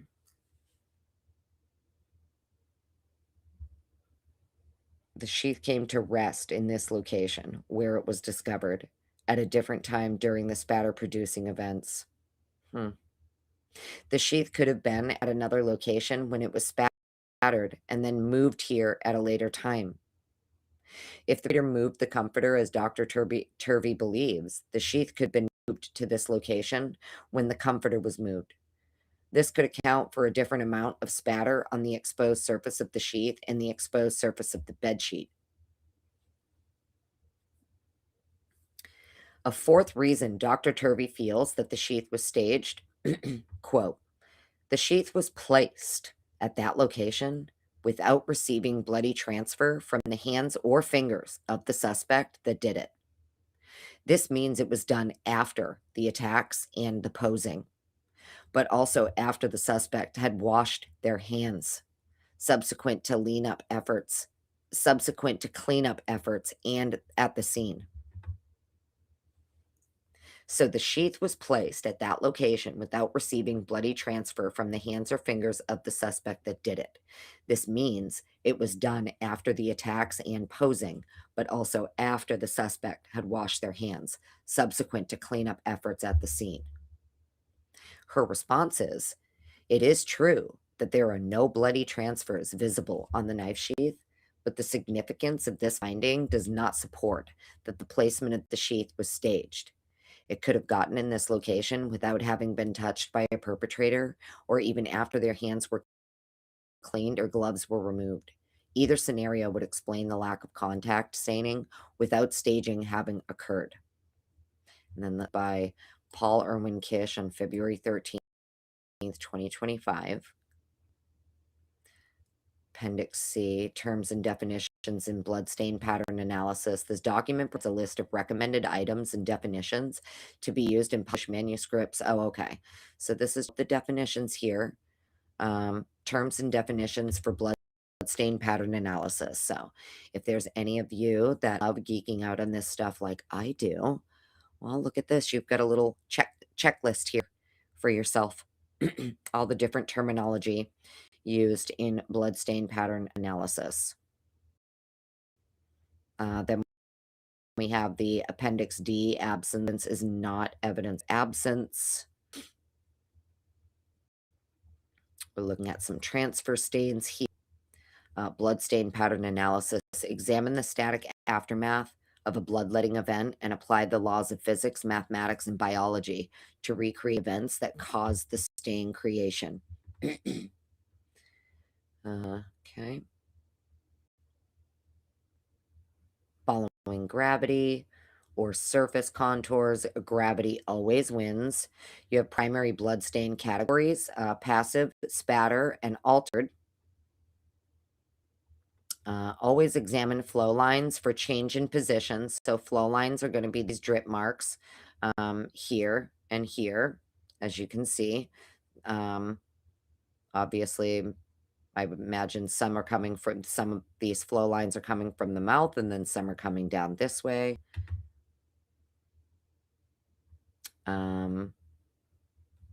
There's a void here from where duct tape bindings were removed. Modern concept considers many characteristics like size, shape, distribution, a pattern and not a single stain, appearance, location of stains. You have drop formation. Let's see here. Area of convergence. We learned about this the other day. If you draw a straight line through each drop of blood and you were to run a string through that straight line, everywhere where all of the strings meet and connect in the middle is going to be your area of convergence. It will not be a pinpoint, but it can give you a pretty good idea of where the blows are occurring to cause the blood to be where it is and in the pattern that it's in. You have a direction of travel. End up with an exclamation point, tapered edge, jagged and distorted end like this one. See if I can make that bigger for you guys. You have your exclamation point style here, tapered end here, jagged or distorted end. It's going to give you your direction of travel. So obviously your direction of travel would be this way. If all, if your blood drops kind of look like this, it can help you with direction of travel. Absence of evidence is not evidence of absence. If spatter is traveling, direction of travel is this way, right? So it's saying origin and direction of travel. Then you have projected blood here. Obviously, that looks like arterial. You have cast off, which is going to look a little bit different. That's when summoning a bloody object. You're going to get cast off on things from that. You can see here in this example, you have cast off on the wall in front of table. See these drops, 1, 2, 3. Yeah, that's cast off. Then you have cessation cast off, where a weapon strikes a surface. We see that actually, now that I'm looking at this, it looks exactly like a couple of the areas in Ethan and Xana's room and upstairs on the wall closest to Kaylee. Cessation cast off. We also have cast off from perpetrator's injured hand. So as they're walking away, usually you're going to have some drips from an injured perpetrator. Those are going to be much lower on the floor, maybe on the wall, down on like a little trim here and and then it shows you here diluted whole blood and gastric blood. So this gastric blood one for me is important because when I was looking at Ethan and Xana's floor and the nightstand, I noticed that a lot of the blood by the nightstand and on the nightstand is much, much darker than the rest of the blood. And then after reading some of the injuries to her that this expert is citing from the autopsy reports, she was stabbed in her abdomen, I believe it said 7 times. And now it all makes sense why some of that blood is much darker on the floor and on the nightstand. In my opinion, it actually looks like gastric blood. And to me, now it makes sense. At first, I thought were these bloods drying at different times, and that's why they look so different. But now it actually makes more sense that it's gastric blood. And I'm not trying to be graphic or anything, but, like, this is a true crime channel, so, I mean, I'm just giving you brainworms. So as you can see here, this much darker black-looking blood is actually gastric blood. And I'm sure you guys remember, obviously, out of the photos, if you remember, there is that pooling on the nightstand and on the floor by the nightstand that looks black, much, much darker. In my opinion, it's gastric blood, and that's why it looks different than the other blood in the room.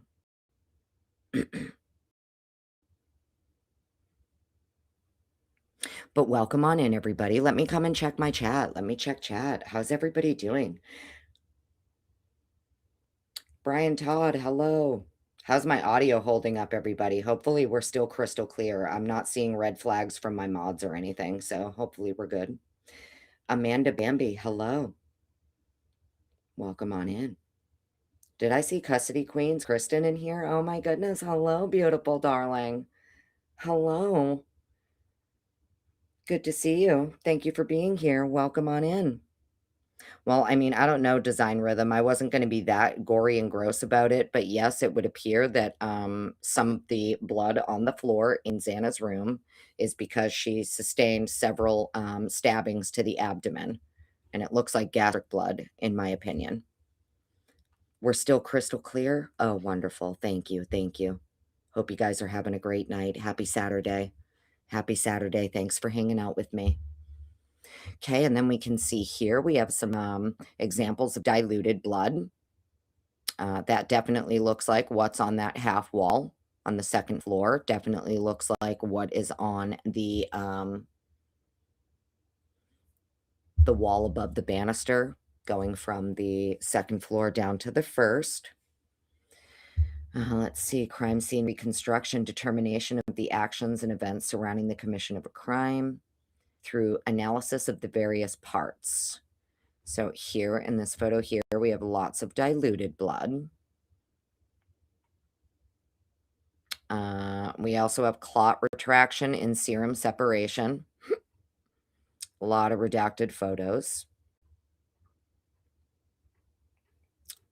It's looking like the damn Epstein files right now on these pages. Once you get to these pages, man, holy shit. It's like Epstein all over again. Here we go. All right, stains from third to second. Stain 41, discover. Stain 0 and N, positive presumptive for blood.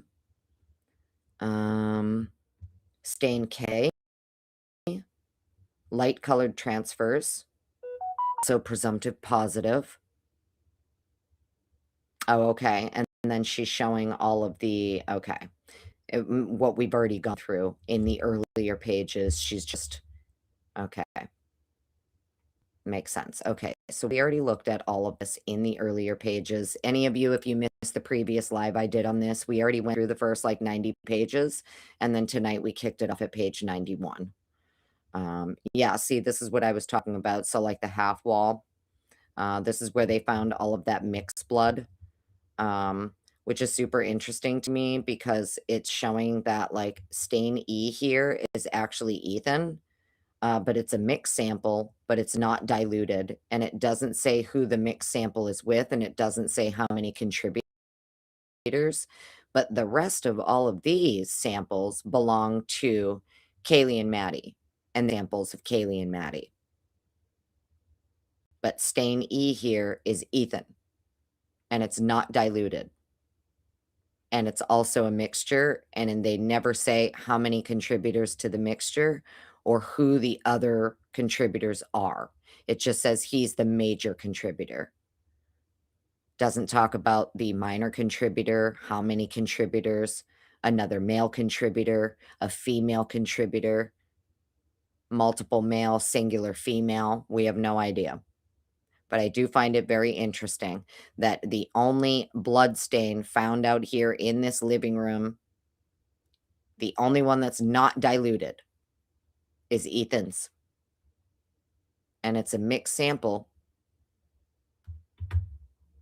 that they do not name who the other contributors are. Very, very interesting. Diluted cast off. So this is from an object. This is from Objects in Motion. Cast off. Diluted cast off. All presumptive positive for blood. Diluted cast off with flow on the half wall. Major Gonsalves, minor Mogan. These are all diluted mixed. Kaylee and Maddie.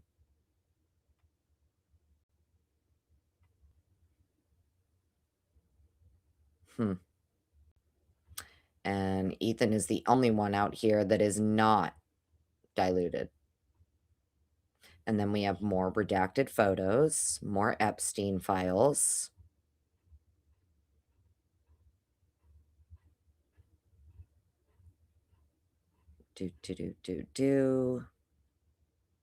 Okay. Stain D. It is the only undiluted blood outside of the bedrooms. Right. Or maybe it was this one, Stain D. I forget which one. It's the only one that's undiluted.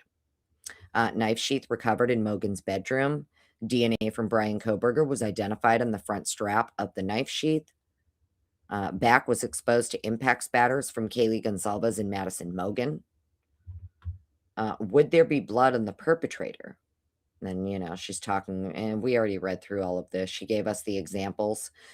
She gave us basically visuals for all of her explanations in this rebuttal. And don't forget, everybody, so I know there were a lot of people going around saying that autopsy reports are out. Let's be clear, these are not autopsy reports.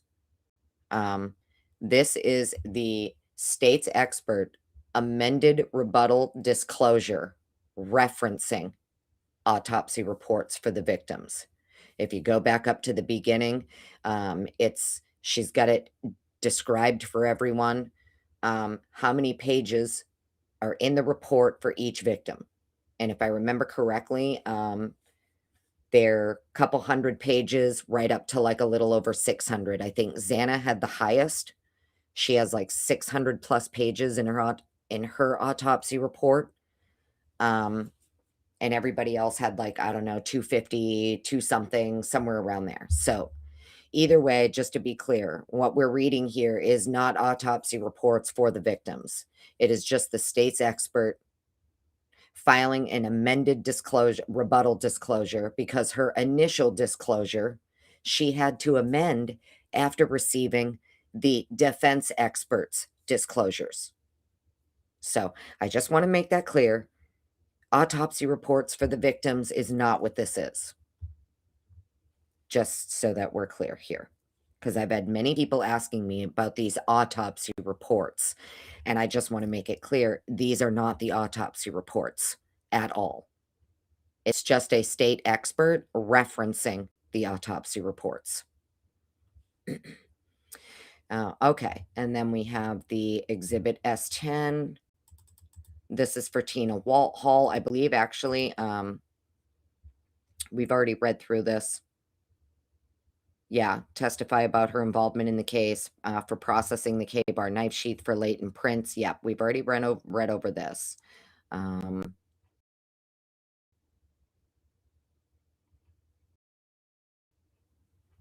We know that they didn't find any latent prints on the sheath. Let's see. Is there anything else? Yeah, the MVIS system. Okay, Catherine White. State previously disclosed Catherine White, formerly DACE. Okay, forensic scientist, expert in the field of biology, DNA. Included but limited to STR, YSTR, probabilistic genotyping. State hereby incorporates its response and attachments filed December 18th and February 16th, and is hereby presenting those responses as follows. Okay. Yeah, we know that. Yeah. We already read this, I think. We've already read these ones before. Yeah, item Q11. Okay. White was able to exclude a suspect as the source of DNA previously obtained from item 1-1. This conclusion is explained in White's report 6. White was the analyst tasked with performing presumptive testing, swabbing, and examinations on several items taken from Pennsylvania. That's right. Okay. YSTR testing on the mixed sample from Pennsylvania. Now it's all coming back to me. Exhibit S12, we've already read this. So we've already read this once before in a previous live, all of these different exhibits, because it talks about Nicholas Balance, Eric Seat, Stephanie Wilt, all of these other people. The only thing we didn't have when we previously this was this woman's, the state's expert. We didn't have her disclosure or her rebuttal or anything amended. So now we do. Haley Youngling, yes, we read through this. Okay, I know we've already read these before. I'm just making sure there's nothing extra in here. But yes, we've already read exemplars.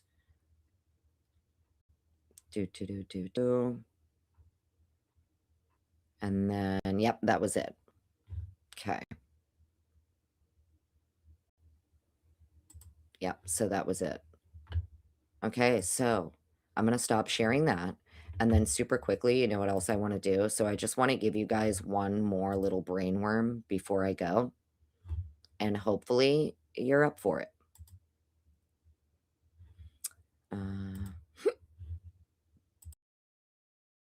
Let's see. Do that. Let's do that. I'm going to give you one more brainworm just because Lucy knows it's been, this has been chilling in my brain now for a couple of days, and it bothers me, especially now that we know that one of the defense's experts, Dr. Turvey, is like, actually, I don't even think that slider was used. Peeky poo at something. Let's just take a little peeky poo at something, and you get to have my brainworm. And I'm going to leave you with that. Okay. Second to load. But we are going to go take a look at something. It's almost 12:30 at night, so I'm going to leave you with one little brainworm, and then I'm out of here. And I hope everybody goes to bed and gets a good night's sleep and stays nice and snuggly warm and all the good things. Okay. Come on. Fucking load already, will ya? Sorry. It's taking a while to bring this to me. Sorry, friends. But I think it'll be a good brain. Okay, so let me see where I want to be here. Let's get to where I want to be.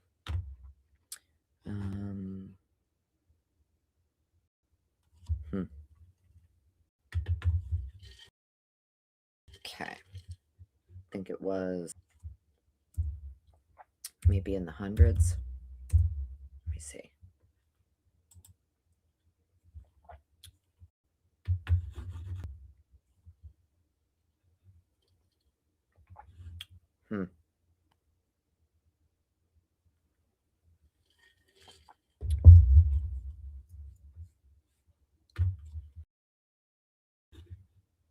Oh my goodness, great. What I want you to do.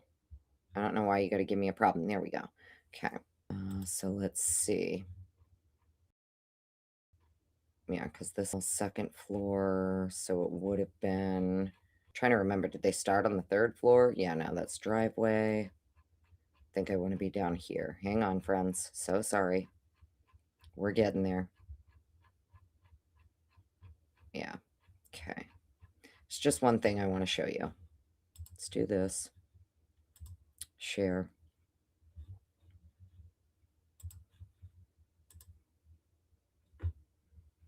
Okay. Make sure you can see that. Yes. Cool. Okay, there's something I want to show you. And just keep in mind what the defense expert is saying here. Dr. Turvey, actually, I don't think the slider was used. Yeah, I don't think it was either, actually.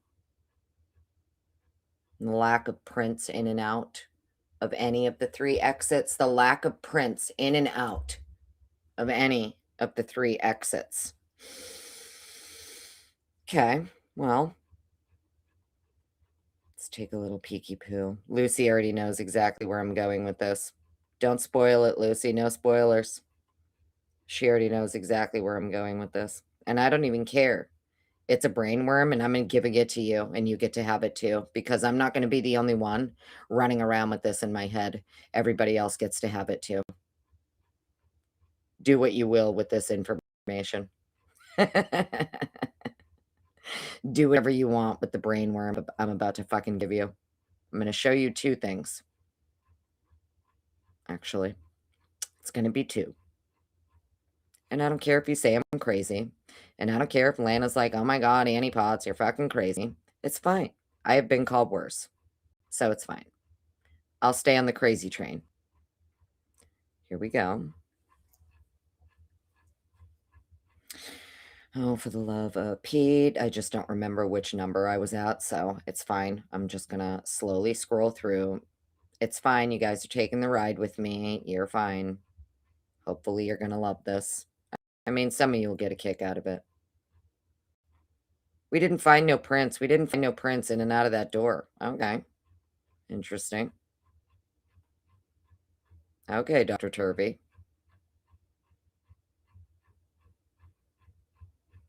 We're almost there.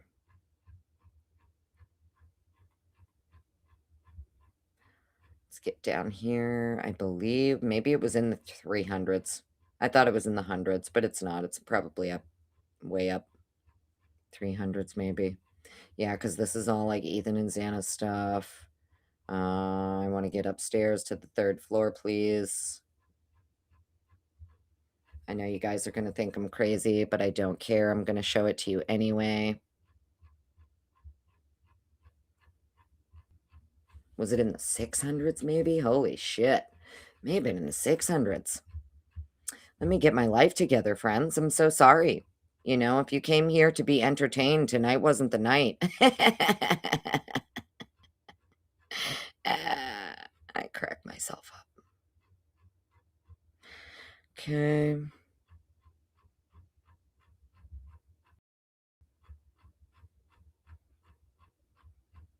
Where's Outcast been? Anybody seen Outcast? Feeling Outcast in a couple days. Hope all is well, Outcast. If you catch this on the replay or something. Hope you're doing well, man. Kane B's probably working. I haven't seen my Mercy Cat today. Mercy Cat, if you catch this on the replay, I hope you're doing well and you're hunkered down and staying warm.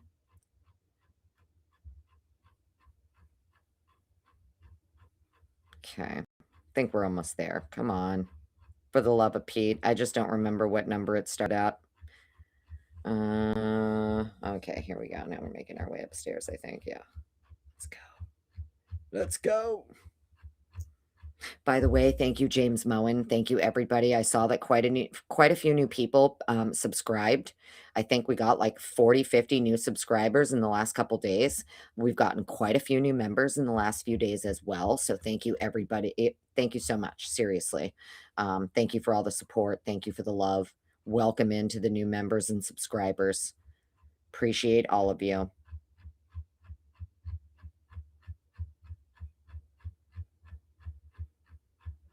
I mean, I know I shared a couple photos like in my community tab the other day. I didn't give much context to it because it's just been something that I was letting my brain marinate on. And then when we got this 155 pages, you know, it's just some things marinating in my brain that now made sense. Oh, this was something else too that we were looking at the other day when we were going through this, because we got up to like 667, if I remember correctly. This Detective Hugh Powell here does look like he records the knife, right? Records the knife, but doesn't record the sheath. So that's interesting. So notice on floor 2, he records on floor 2 in his little notes here that there is 1 female, 1 male, and 1 knife on the 2nd floor. But when he gets up to the 3rd floor, he's only recording 2 females, no sheath. So that's interesting. Let's keep going. 540. 540? No, I don't think so. That's not the one I'm looking for. I'm not looking for 540. I know what I'm looking for. Maybe it was in the 600s. Yeah, because we got up to like 667 on the last live that we did covering these crime scene photos, so it's got to be up there. It's all right. We're almost there. Don't worry. I'm going to show you something, and you guys can, you know, give me your thoughts on it, and that's fine.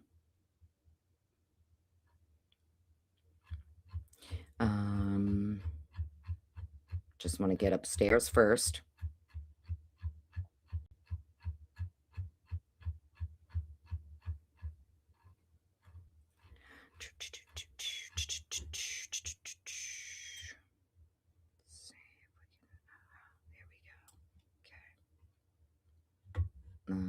No.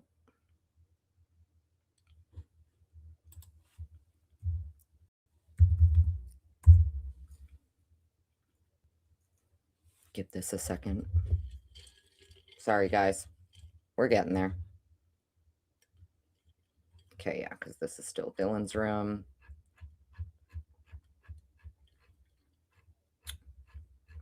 I want to get upstairs. And then,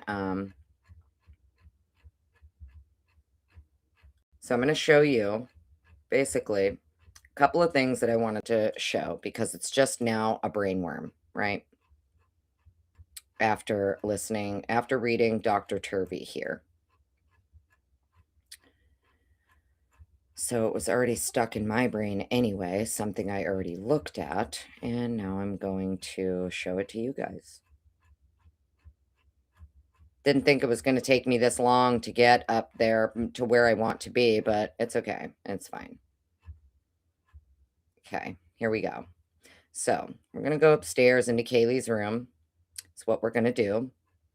And we're going to take a little peeky poo right here. Okay. So as you can see here, actually, there's a better photo right here. As you can see, this is the desk as soon as you walk into Kaylee's room. Okay. Okay. So Dr. Turvey is saying the lack of prints at any of the 3 exits within the home. Super interesting, right? This is the little trap door that is directly behind this dresser in her room, and it is directly under the window where the air conditioning unit is. This is directly above Xana and Ethan's, well, it's not even directly above Xana and Ethan's room, technically, and I'm going to show you why. It's not directly above Xana and Ethan's room. This is technically directly above the kitchen. Okay. So I don't know if anybody else noticed it, but there is this tiny little trap door that is inside Kaylee's room. Okay. That's the first thing I wanted to show you. So keep that in mind. It is directly under this air conditioning area, the window with the air conditioner in it. Okay. So just keep this in mind. Now what we're going to do is, it's going to take a little peeky poo at Bethany's room. Show you something in Bethany's room.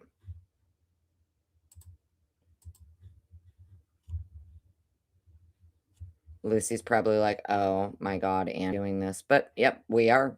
We're here. It's not, I'm not making nothing up. I'm not imagining it. There's a goddamn trap door in her room.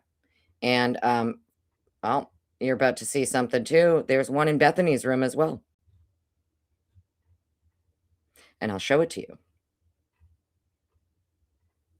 It is, you can start to see the outline of it right here.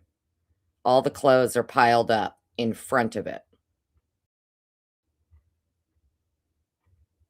In her, you'll see. We're getting there.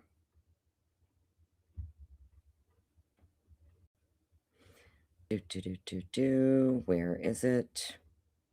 It's another image from the bottom closet inside of her closet in her room where you will be able to see it. Right here. And this would bring you right into this little thingy. Now, I don't know, it could just be a filter. It could just be, to me, it looks like another one of those little damn trap doors or whatever, but all the clothes are piled up in front of it. And this would bring you, technically lead into that utility closet, the locked utility closet. Can you guys see that over here in the right corner by the clothes? All the clothes are piled up in front of it. Can you see it? Right? Okay, no problem, no problem. It could be nothing. It could just be like an air filter, something like that. It just happens to be, though, right next to that utility closet, crawl space, whatever you want to call it. Okay, a fucking crawl space. I don't know, whatever you call it. Call it whatever you want. Okay, but I'm going to share something else with you. Stop sharing that. Where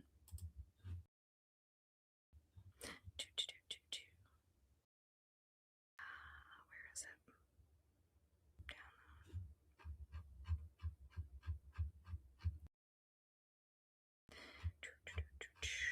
And then I'm going to, and then we'll be done. Demo, right? Where's the demo? Okay, it goes here.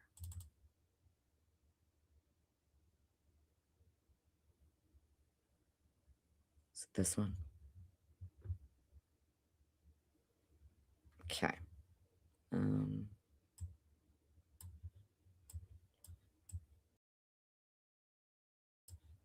I don't like that one. It's too blurry. Let me get another one. Let's see if there's a different one. I feel like there's one that... Okay. This one should be okay, I think. Let me share this.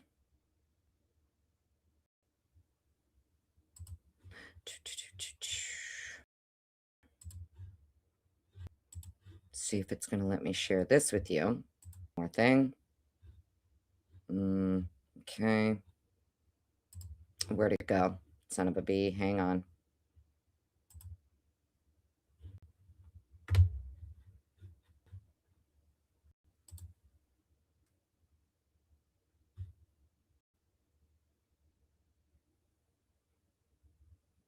Oh, okay. You know what? That's okay. I can do it this way instead. Scratch that. Let's do it this way because this is going to annoy me. It's taking too long.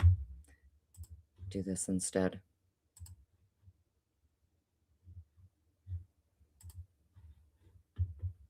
So I'm just going to show one more picture.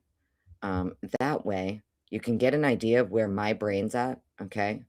And why I'm saying I don't know what that is. I don't know if it's a trap door to a little crawl space that's up in Kaylee's room. I don't know what the hell it is, okay?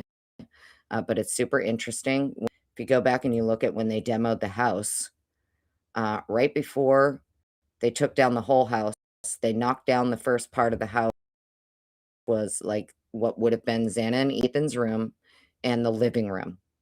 And what was left is technically still like the kitchen and Dylan's room, right? So this, let's share this.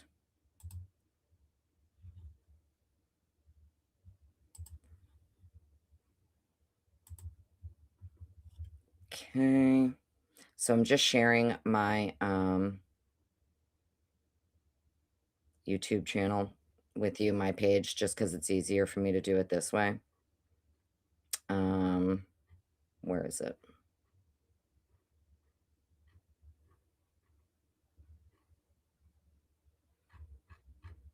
Which one was it in? Let me see. Was it in this one? Yeah, it's in this one.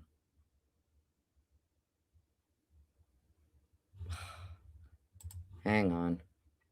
Fuck. Let's get to this one. Okay.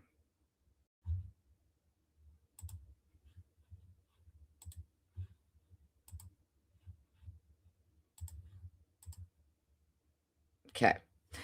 So I had already shared this like on my community tab before, but you know, once it brings it up for you, as you can see here, obviously this is the what I'm talking about. Whatever this is, it's like a little trap door or something underneath the window in her room, okay?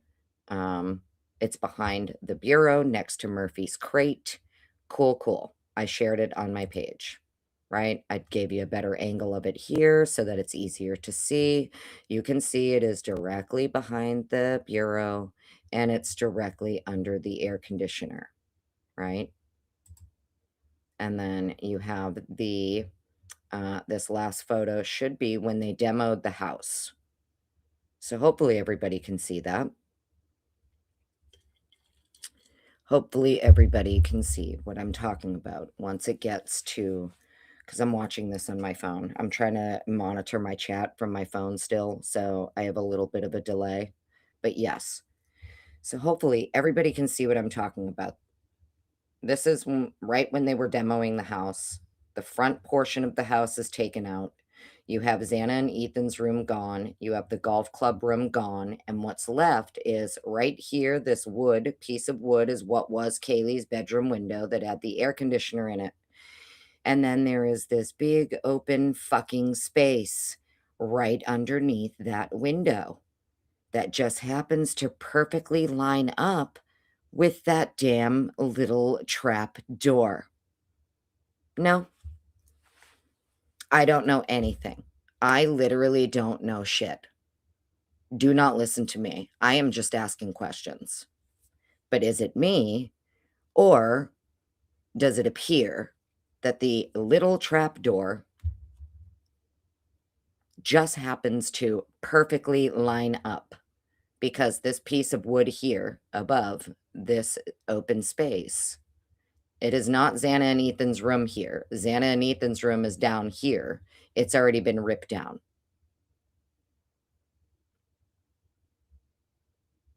Access to the attic? Okay. Design rhythm? Sure. Cool. Access to the attic. Mhm. I don't know what it is. I don't care where it goes. There's clearly a fucking crawl space or an access door in Kaylee's room, is the point that I'm getting at. There is some kind of access space that happens to be what it would appear to be directly into her room. And there's a door in her room behind the bureau that shows that. So I don't care if it's a crawl space to the attic. I don't care if it's a crawl space to the ductwork. I don't care if what it's for. That's not the point as to where it goes. Clearly, it definitely goes into her room. We know that much. And we have Dr. Turvey here talking about, well, I'm having a hard time believing that, anybody used one of the 3 exits.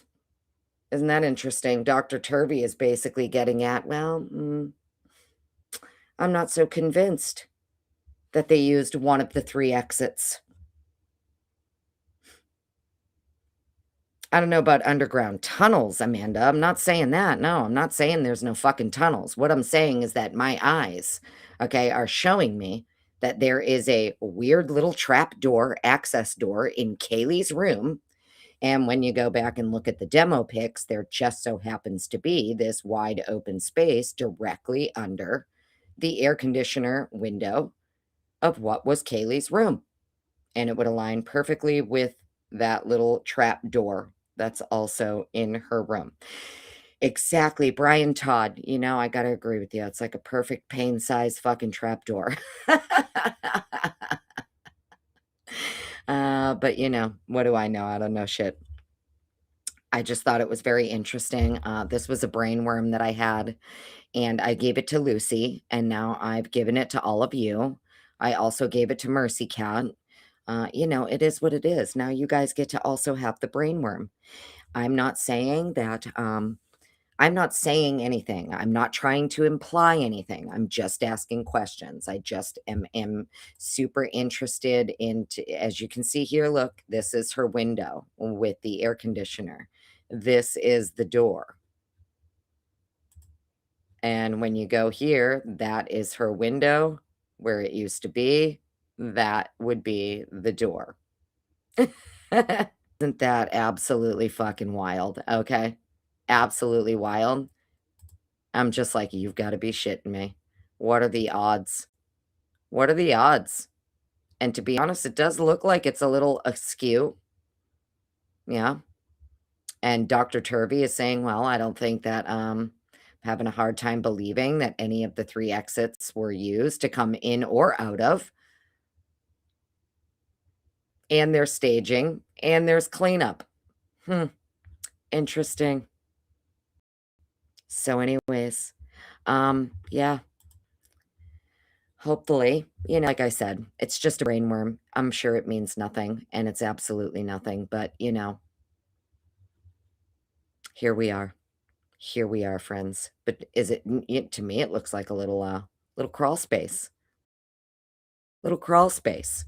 And it looked like Bethany had one of those same type of little doors in her room too. Can't really tell full because all of her clothes are piled up in front of it, but, yeah. So anyway, hopefully you guys have a wonderful night. I'm hoping my audio held up the entire time. I'm hoping we had no glitching and no chopping and no kick butts. And I hope you enjoyed the brainworms, and mods, love you, and members, love you, subscribers, love you. You guys are awesome. I am so truly grateful for all of you. I have some really cool people that hang around here, and I love it. And I'm blessed with amazing mods. I really am. For fuck's sake, Fitziana, Meg P, My Mercy Cat, Kane B, Glitch DNA Lab. I have amazing mods. So appreciate all of you. Lana, of course. I hope you guys have a great night, though. Stay warm. I think now that I got everything fixed, we should be good. I think we're on the up and up now. I think I've got everything taken care of. And tomorrow, we are going to go at the rest. Well, I don't want to say the rest, but through some more of these crime scene photos tomorrow.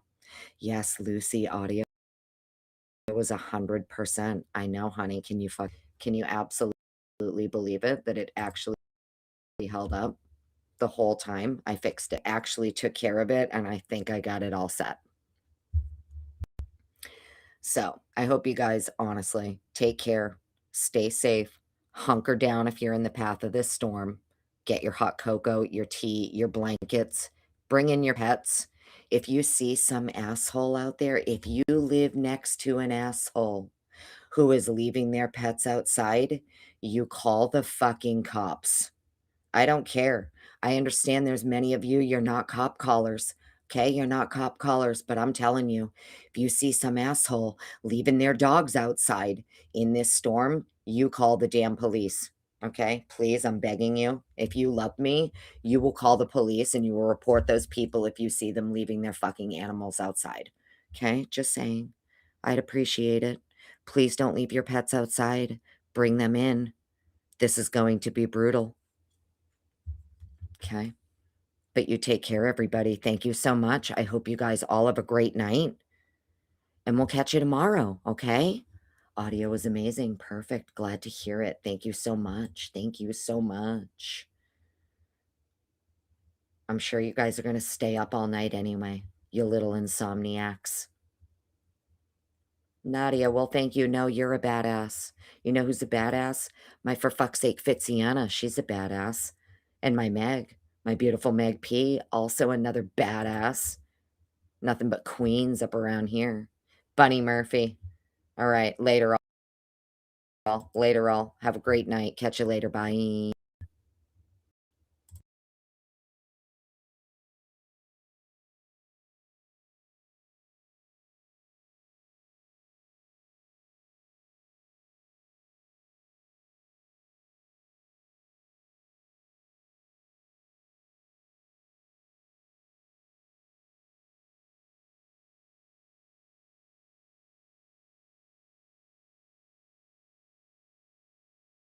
Somebody gifted memberships too. I don't know who got the memberships because I couldn't see my damn chat, but whoever gifted the memberships, thank you. And if you got gifted a membership and you're on replay, make sure you say thank you to whoever gifted you. I don't know who it was, but hey, amazing. Welcome in, new members, and thank you to whoever gifted.